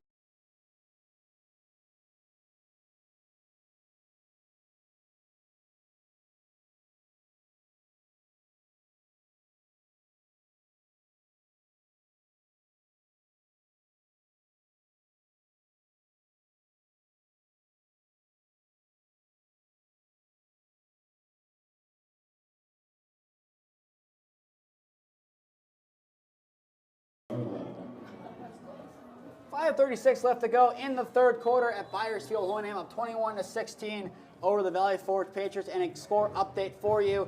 It's all Buckeye in Medina County, 27-6. Cole gets tripped up by the turf there on 1st down and 10 as he slips. Gets to around the 21, so a gain of 1 on the play. Andrew Cole missed 1 snap on the last drive on offense, and now back into the game. Cam, how much of a factor do you think that ankle's going to play for the rest of the game? I think it's definitely going to be something they're going to monitor. I don't know. Obviously, he went out on defense on that drive. I don't know if the coaches are going to reevaluate how he feels after this drive coming off the field, but it's definitely something to monitor to see if he's on offense and or defense. We saw the last couple of weeks, not very many rushing attempts from Andrew Cole at all. He's been using it sparingly tonight, been using it more. A screen set up here and caught on the far side. That is Jawan Bryant. Once again, he's up the middle, and that's enough for a first down and some more. Jawan Bryant gets to around the 36-yard line. In pregame, we talked about getting him in creative ways. There's a screen that's created for him. And I just want to say, again, something from pregame. Mr. Ontko said he thinks he's better when he makes just one move. He made just one move. He caught that, cut inside one defender, and just used his speed, ran up the field, able to get that first down there, and just shout out to Mr. Ontko for that. Jawan Bryant really impressing tonight in a big game here. He knows what's on the line. This whole team knows what's on the line tonight. They understand that if they don't come away with a victory, their season's over. With a win, that can be anywhere from the 16th seed to the 11th. Will Dix fumbles there off the handoff. It kind of was a miscommunication as Cole and Dix kind of had a hand on it and it fell. Take Hoyne down now to the 36 or 34, but the second drive in a row of a fumble off of a handoff. And yet again, Hoyne's kind of lucky to fall on that one. There were 2 Valley Forge defenders in the area, but Hoyne falls on that ball and keeps possession and loses another down. It's scary to think of 3rd time's a charm after 2 fumbles there. Hoyne, I appreciate before they went on the field for the first time this half, you need to make sure you hold the ball. And there it is. There's the 3rd time as Cole has to run for his life to the left, and now he is still on his feet, flips it upfield, and it is caught, and it might be in play. I thought you were saying it's caught. The flag at the end, they look like they're going to spot it as not a first down, but a catch. But if that's a catch, I think it was caught regardless. But Jawan Bryant is putting together a mixtape and a half tonight. Mixtape, highlight tape. Using the basketball term for the highlight tape, the mixtape. Oh, it might have been a legal man downfield, so that is literally just not going to count. But credit to Andrew Cole and Jawan Bryant. What a little flick of the field. I think it was cool. It's something similar to that too. I believe it might have been Jawan Bryant. If not, it was Costanzo. It was a little forced upfield, kind of just flicked it upfield, kind of similar to Patrick Mahomes. Just got it upfield and it worked. This time it's being called back, but it might not count. But you got to give credit to him. True. Now they're looking like they're going to switch out the football. A common occurrence tonight as they're trying to make sure that it's not wet. As so far tonight, I believe there's been 4 bobble snaps in this half alone. This half, regardless, going a lot faster than the first. A 3rd down and 17. It should be 2nd down and 15, as they say. No one knows. The stadium says 2nd down and 15. Now the field says 2nd down and 15. The in-stadium announcer says 3rd down and 17. We'll take this one better. I'm just going to go with on the field. Honan has the ball. Pass caught in the flats by Nemeth down the sideline. Nick Nemeth trying to cut upfield, and he was close to getting some room upfield. Gets to the 39-yard line. A nice play from Nick Nemeth to get Honan within a fighting realm of possibility to get a 1st down. It's going to come up to about a 3rd and 8. So we're going to see a 7-yard gain on that play. Pretty good play there. I mean, just a little, kind of a little, just a, I can't even, not a, like, I guess like a kind of a dump out pass to Nick Nemeth, and he's just able to use his speed to get upfield to make a more manageable 3rd down, even though it says 4th down on the scoreboard. Is this 5th down again? I mean, if the field says 3rd, I'm going to go with what's on the field. I get it favors only name. Screen pass is caught on the opposite side by Nemeth. He's trying to cut upfield, has some room, still on his feet, and he'll be taken down on the far side. Give him to around the 44, but Nick Nemeth does a nice job to keep the motor going. And Cam, do we see another 4th down attempt to be converted? I don't think so because the punting unit is coming on, but always a possibility with it. It's week 10. Nothing's out of the realm of possibility. I believe it's number 23, Dominic Costanzo, is the cadence man. Potentially see a direct snap to him if they're going to run something. If not, I expect to see this ball sent away, given the skill set Patrick Soule has as more of a receiver than a quarterback. That one sent away by Soule to take a favorable holding and bounce within the 20 and maybe get to the 19. An excellent punt there from the sophomore to back Valley Forge up. But Cam, let's go back to last year. 21-16 this year, 21-14 last year. Valley Forge pretty much ran a whole quarter off the clock and didn't score. Do we see something similar with that tonight? I definitely think we might because as of right now, the rain's picking up again. It's going to be monsoon season here. Hoping the rain stops by the time we're leaving here. Otherwise, this is not going to be a fun game to pack up from. I'm just going to wait. We're going to be sun packing pretty quick, Cam. You're not going to be able to wait. I do what I want. Valley Forge trying to do what they want here on the field. Ball at the 20-yard line, 1st down and 10, down by 5. One drive could change the game completely. The pitch is to the left side, and it will be a fumble at the end. He'll be able to recover. I believe that will be Nick Mankins on the carry. It is. Get him to around the 26-yard line, so a gain of 6 on the play. A nice job from Mankins. A couple nice 5- and 6-yard runs tonight, just doing it a lot. And he's really done a nice job. He might not be the flashiest name on this team tonight, given who has scored it being Keywall along with Farson, but Nick Mankins has done his fair share of running the ball. Yeah, and just kind of an interesting thing to see here. As Smee said, a little bit of a fumble on the end there. Ball security could be a big factor going into this. I believe it's Farson with the ball on the near side, and he will get past the 30, maybe to the 31. It should be enough to move the chains for a 1st down, and it will. A nice job from Ben Farson on the near side to get just past the chains and move them. There's a nice shiftiness there from him, cutting back upfield and finally dragged down from behind by the Green Wave. And now the clock continues to run here. Less than a minute left to go in the 3rd quarter. Valley Forge, I think they're going to try to play the game at a slower pace. Yes, it's a different coach manning this team this year, but I would not be surprised if we still saw a methodical drive here to end out the game. Handoff will go up the gut to Mankins, and Mankins will get to around the 37-yard line. A nice job from Farson getting a block in there.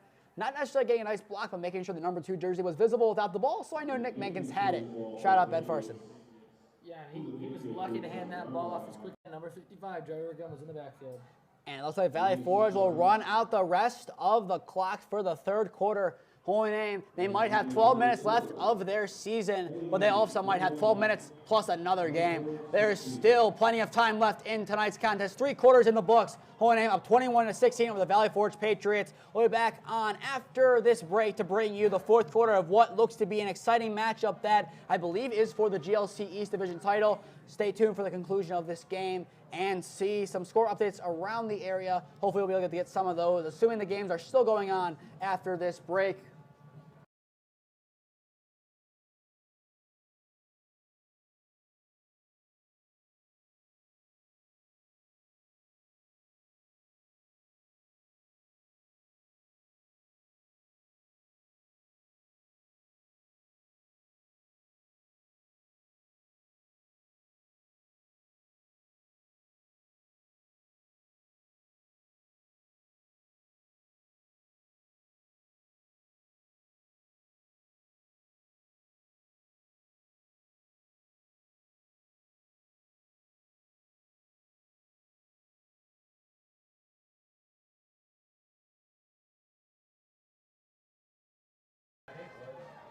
Twelve minutes left to go in tonight's contest at Byers Field in what has been a rainy, cold October night. Holy Name up 21-16. We'll be hearing from Damian Webb after this play on 2nd down and 4 for some score updates. Hoping to get some good ones and hoping my predictions are correct. But Valley Forge, they have a big task at hand here as they try to get a touchdown. A touchdown would give them a lead. The ball will be fumbled behind. Keywall is going to be taken down behind the line. Jeffrey Bird puts the exclamation point on the play and drags him down. It'll be 3rd down and long. Damian, the floor is yours. What are the score updates you got for us? Again, St. Ed's and Archbishop Hoban still tied up 7 apiece. Avon leading now 31-0 over Avon Lake. Bay and North Olmsted tied up 14 apiece. Chardon up 16-6 over Riverside. Rocky River now up 34-0 over Fairview. Brush still leading 24-21 over Lakewood. Perkins up 34-14 over Columbian. Thank you, Damian, for those score updates. We'll probably bring you back on one more time tonight for some score updates, depending what we get. It'll be a screen pass to Menkins on the left side on 3rd down. He's going to change fields here. This is a risky move, and he's able to get some blocks. He's up the sideline now, and he might get the first. He fumbles it at the end. It's going to be close. It's definitely 4th down and manageable for him, barring any penalties. It's going to be close, and they're going to point for the move the chains, I believe. It looked like they pointed originally. It looks like now they're going to convene because it looked like it'd be a generous spot if they gave him the 1st down. And they are going to give him the 1st down. Couldn't see exactly where he got, but let's give credit where credit's due to Nick Menkins. An excellent dive on the sideline to extend the ball and get a 1st down for Valley Forge. I mean, talk about senior leadership. He's only been here for 1 year, but he's one of the leaders in this locker room. And if he was here the whole time, he would 100% be a captain. One of the captains, however, being taken down, Ben Farson, forced to the ground by Kalandasco. Not even forced to the ground. He picked him up and put him right back down. That'll be a 2-yard loss, setting up 2nd down and 12. That's one way to say ball don't lie. And apologies for any issues with the tech/microphones. I don't know, apparently mine might have not been working for a little bit of some time, but it's back on now, I think. True. That's my quote. 2nd down and 12, ball at the 40-yard line of Valley Forge. 10:28 left to go in tonight's contest. Keywall's going to keep it himself and run it up the gut, and the line will force him down. Boulton drags the pile down onto himself as he will take him down and around the 44, setting up 3rd down and about 8, I'm going to say. And now 3rd down here, we've seen some screens, we've seen some runs, we've seen some QB keepers. Cam, what's the play call if you're Valley Forge's head coach right now? Hand it off to Ben Farson on a mixed direction. And you say this is 3rd down. This is 3rd down and 8, but with two downs. I could definitely see this being 4 down territory for Valley Forge as they're in a decent field position to give Holy Name the ball back if they do. Keywall pass is skied over the head of Scheffler, and there's a flag. It might be a late hit there from Andrew Cole. I didn't see it as I was trying to look downfield. I believe it's going to be a late hit on Andrew Cole, just taking too many steps and shoving him to the ground. I think it's a roughing the passer.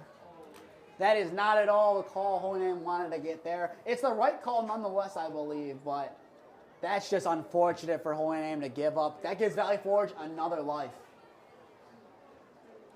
We've seen a couple of those late plays this year. That has been a big issue for Holy Name this year. A couple calls, I believe maybe 3 or 4 this season that I know of late hits that were easily preventable. It's unfortunate that it happens. It moves the chains, and now Valley Forge is back in business. Cam, talk about adversity for this Green Wave defense. Their job looked like it was going to be done for now, and it's not done anymore. Unfortunate.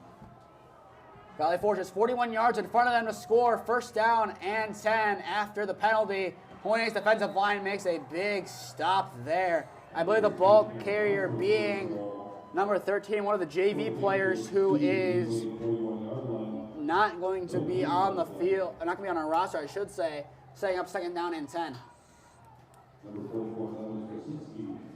Okay, for 2 weeks in a row, we have a mystery running back. How does that make you feel? We have a mystery man back on the field. I don't know. I don't know how it makes me feel. I kind of just... 2 weeks in a row, this is a new record for us of not having players on the roster. From now on, number 13 will be referred to as the mystery man. He is the lone back here on second down. Keywall looks to throw, has a receiver open downfield. That pass is picked by Aiden Butler. He's running down the right side here, and that will give Holy Name set up nicely. He's still on his feet. The 50, the 40, the 30. It's only Keywall to beat. He beats at the 20. The 10, he's still on his feet. The 10, the 5. He does it again. Touchdown, Holy Name. That might send them to the playoffs. Aiden Butler, 2 weeks in a row, does the unthinkable. Holy Name just right then and there. Aiden Butler, I said it in pregame. I thought it was another pick. I predicted the pick 6. He does it again. I said they were going to get a turnover. That's a turnover. That's a pick 6. That's a 70-yard return because he caught it at the 30-yard line. But he ran a lot more than 70 yards on that play. I mean, he switched fields. He was cutting in and out of defenders. He broke tackles. He said, I made the end zone last week. I want to do it again this week. That might do it for the Patriots. Oh, my goodness. Aiden Butler. Talk about a way to play well down the stretch. 2 pick 6s in consecutive games. Now ties Will Dix with pick 6s on the season with 2. Here comes the extra point for the Green Wave. Kick is up and through the uprights. It looked like Valley Forge was about to drive down the field and take a lead. Aiden Butler says not so fast. It's a 12-point Holy Name lead with 8:37 left to go in tonight's contest. We'll take a break and be back on in a minute.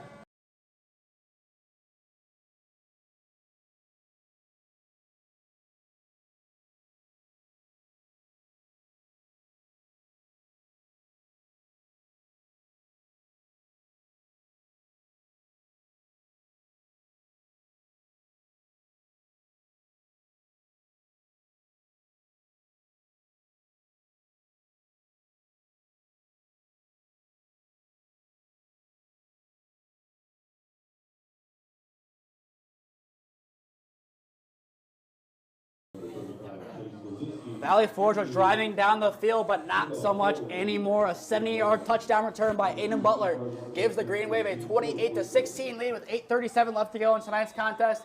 Nathan Smee alongside me is Cameron Ragazzo. Aiden Butler does it again, Cam. What do you make of that play? That's all I make of it. It's an onside kick here and recovered by Valley Forge. A little bit interrupting us there, but Cam, back to the question here. Where do they get the ball? Just, what do you make of that interception from Aiden Butler? Big players make big-time plays. I mean, that's his second in a row.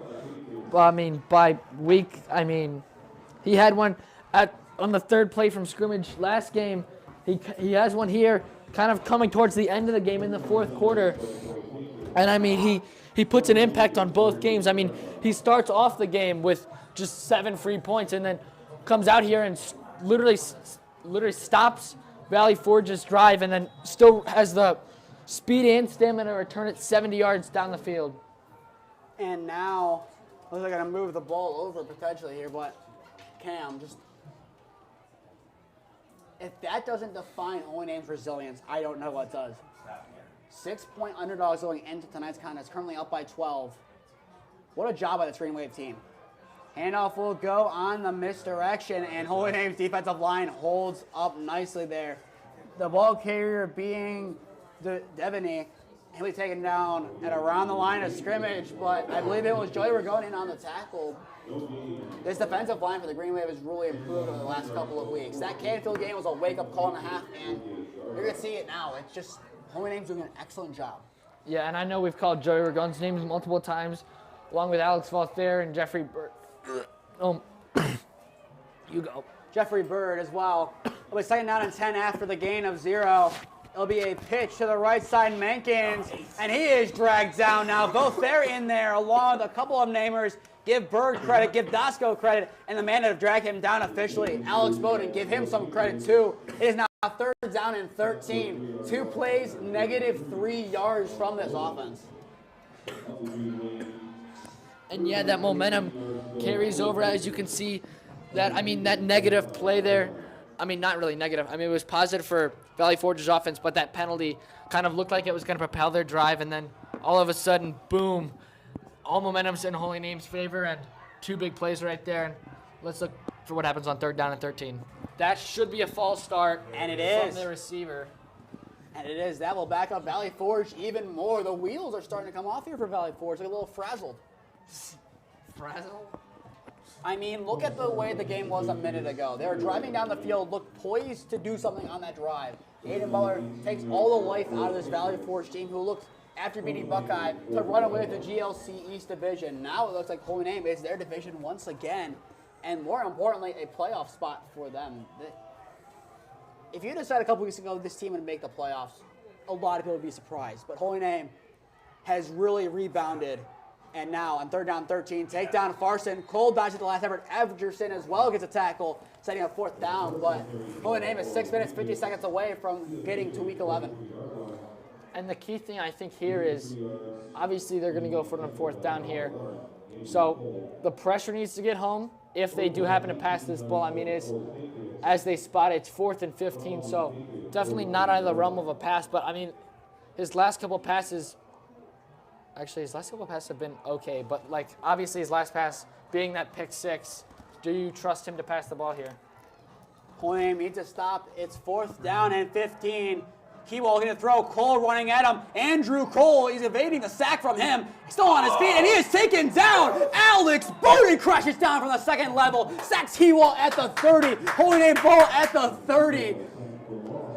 Yeah, it's usually William Dix, but instead it's the senior Alex Bowden, a man well respected within the program and at Holy Name alike.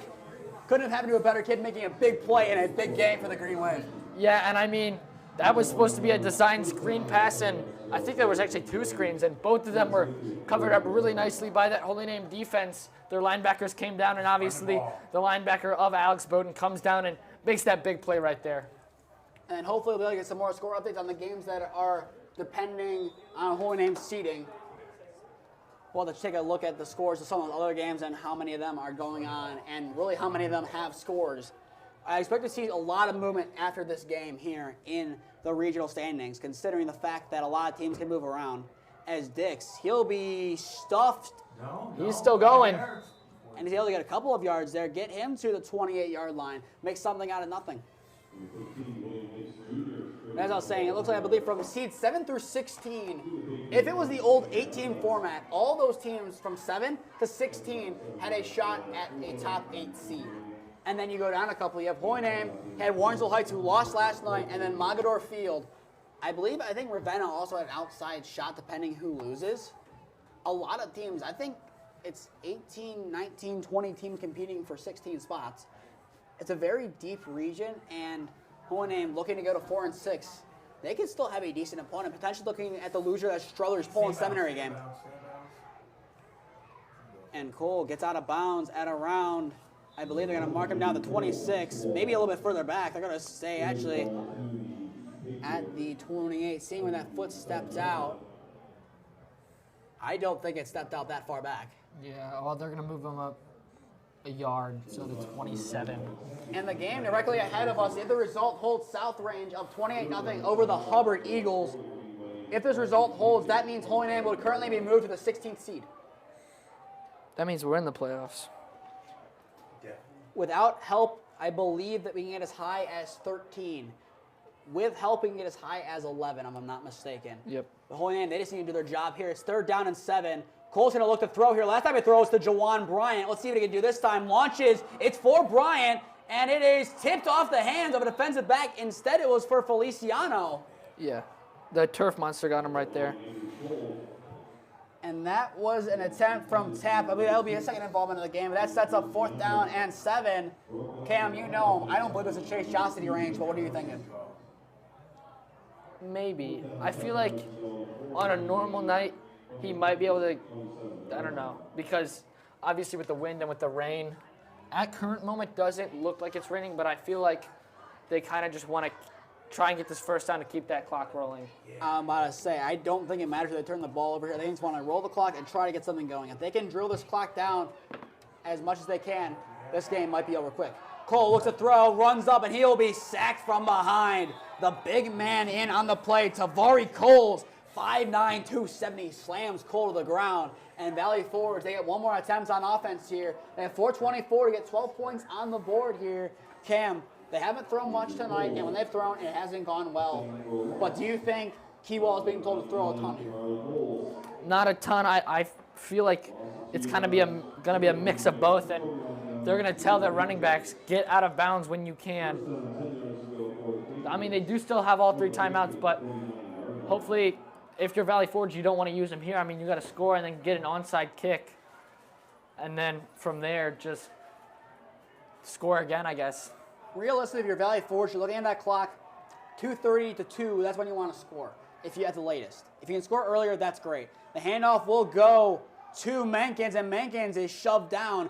Ederson getting in on the play along with Jeffrey Bird once again. We've heard his name called plenty tonight. A gain of about 2 on the play from Mankins. Hurry up offense now for the Patriots. Mankins on the left side of Keywall. Man in motion is Duncan to the other side. For Valley Forge, they're trying to set up as quick as they can to get this play off. Keywall's going to roll to his left, has Farson open, but instead he will be taken down, but the ball is able to be thrown away just at the last second. Dom Costanzo. They're going to say that he did not get the ball out, but he is on the ground injured, so that is going to be a timeout. And we'll take an injury timeout of our own here. 3:47 left to go in tonight's contest. Holy Name up 28-16 over the Valley Forge Patriots. We'll be back on in a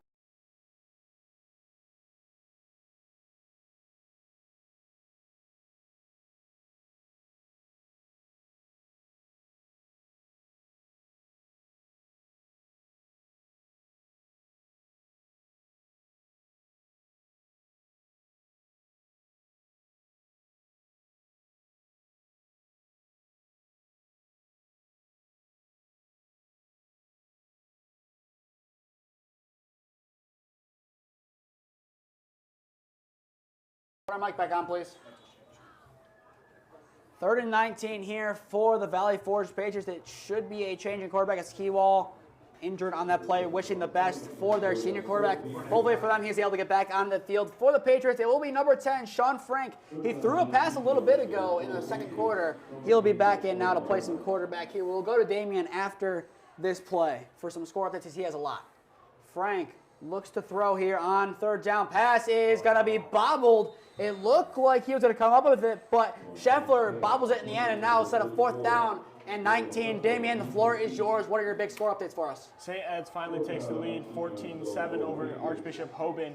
Avon, no shocker here, 38-zip against Avon Lake. Bay up 21-14 against North Olmsted.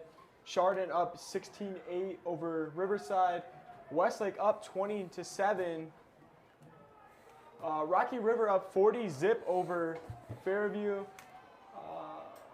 Perkins up 34-21. Sorry about that. Don't know why we had the camera on us for that. 4th down and 19. Pass is caught way too short, and he'll be taken down. Scheffler forced out of play by William Dix Jr. With 3:22 left to go in the contest. Holy Name gets the ball back. Damian, sorry to cut you off. We're not going to put the camera on you ever again, but let's bring you back.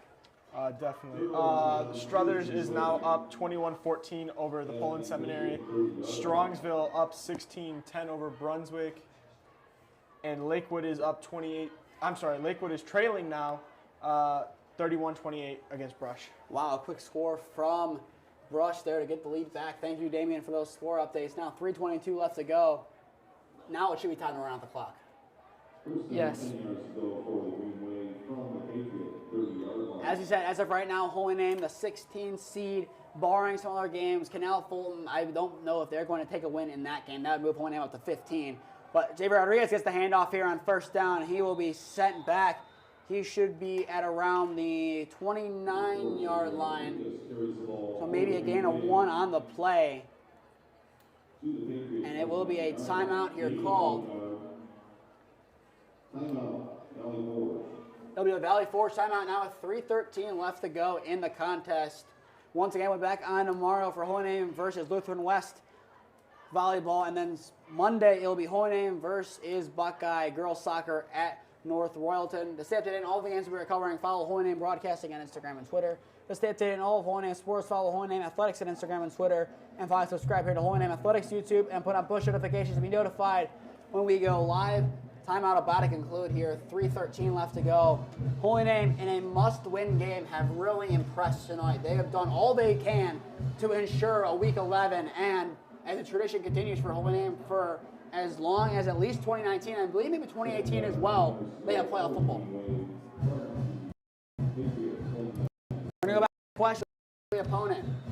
Struthers potentially, if they get the win over Poland Seminary. Poland Seminary, if they win, we could see them. Lake Catholic. West Branch, I believe another team. Plenty of teams Holy Name can play. It just depends how other contests go tonight. William Dix gets this handoff, and will be taken out at the line of scrimmage at around the 29-yard line. The near judge saying 28, and another timeout will be called by the Valley Forge Patriots here as they're trying to preserve as much clock as possible. So we'll take a timeout here. 3:05 left to go in the contest. Holy Name up 28-16 over the Valley Forge Patriots. We'll be back on in a minute.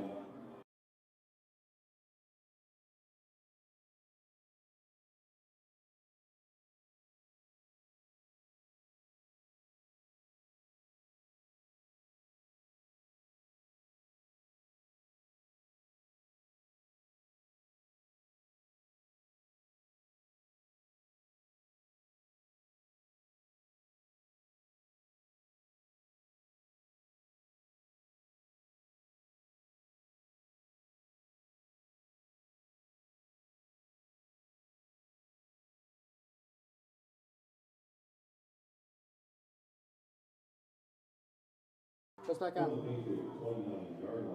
3:05 left to go in tonight's contest. Holy Name up by 12, 28-16 over the Valley Forge Patriots. An exciting game here in the cold October rain. Handoff will go to Nick Nemeth up the middle as he is pushing his way forward. He's got to be close to the first. He's definitely going to be short. And they're going to mark him down. The far side says the 21, but it will be another timeout for the Valley Forge Patriots here. 2:59 left to go in tonight's contest.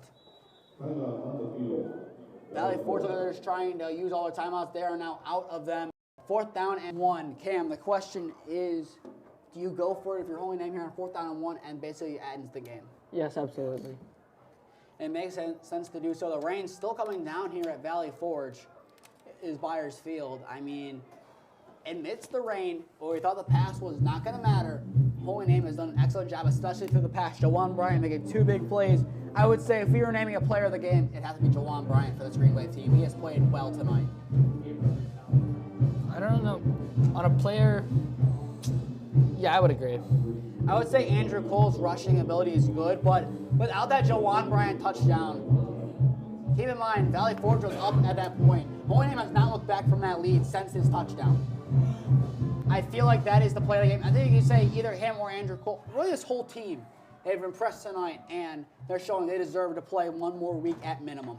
Handoff on 4th down and 1 goes up the middle. It will be Nick Nemeth once again, I believe, and he gets to around the 15-yard line. No more timeouts left for the Patriots. The clock will roll. It's a 1st down for the Green Wave. And I think they do have to get one more 1st down. But in the end, it should not matter. It should be a bunch of runs here to end tonight's contest. And Holy Name, like we said many times, an impressive win tonight, assuming the result holds. They needed this. Namer Nation on edge going into this game. Both sides were really confident going into this game, but Holy Name appears to be the better team on the day. We said that about many teams that we've lost to, but today, Holy Name definitely the better team tonight. Handoff once again will go to Nemeth as he runs to the left side. He might get a yard, and it looks like they're going to be kind and give him to the 14, so that'll be a gain of 1 on the play. They'll set up a 2nd down and 9 opportunity for the Green Wave as the clock continues to roll. 2:08 left to go. It looks like we will go to 146 before they have to snap the ball again here. So Hoyne Ames still does need that one more first down to officially be able to run out the clock, but nonetheless, I think Neighbor Nation is pleased with this game. I think they're pleased with the way this game has gone. And if they play this again next week, this Neighbor team, like I said in pregame, can beat anyone they come up against. The Final Four, it would be a game probably against Glenville. But Hoyne Ames, they're going week by week. They thought in the beginning of the season they could easily do it. And now they have to put that on the line in the playoffs next week. William Dix up the middle, get him to around the 8-yard line. It's going to be close. He needs to get to the 5, so it'll be a 3rd down and manageable for William Dix and the Green Wave now to work with. One more first down ends it. Either way, this game is all but concluded. And I know I've talked about it the last 2 weeks, but a quick update on the scoregami. If this game does hold as such, it'll be the 24th time it has ever happened. It happened 23 times in the National Football League, most recently being that Arizona Cardinals win over the Dallas Cowboys this year.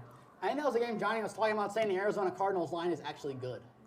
Yeah. I don't know if I would say that, but we'll let him think that. Up the middle is Dix. That is enough for a first down until he fumbles, and it looks like Valley Forge will take possession. And that is indeed the call, as they'll get it backed up around their own 1 here. Cam, 30-16. What's the scoregami on that? I know we've seen that score before in something. Can you get the scoregami on 30-16? I can look. I feel like it's happened before, though. I know we've seen it happen before. I don't know if we've seen it happen before here, but I feel like in the NFL it's happened pretty recently.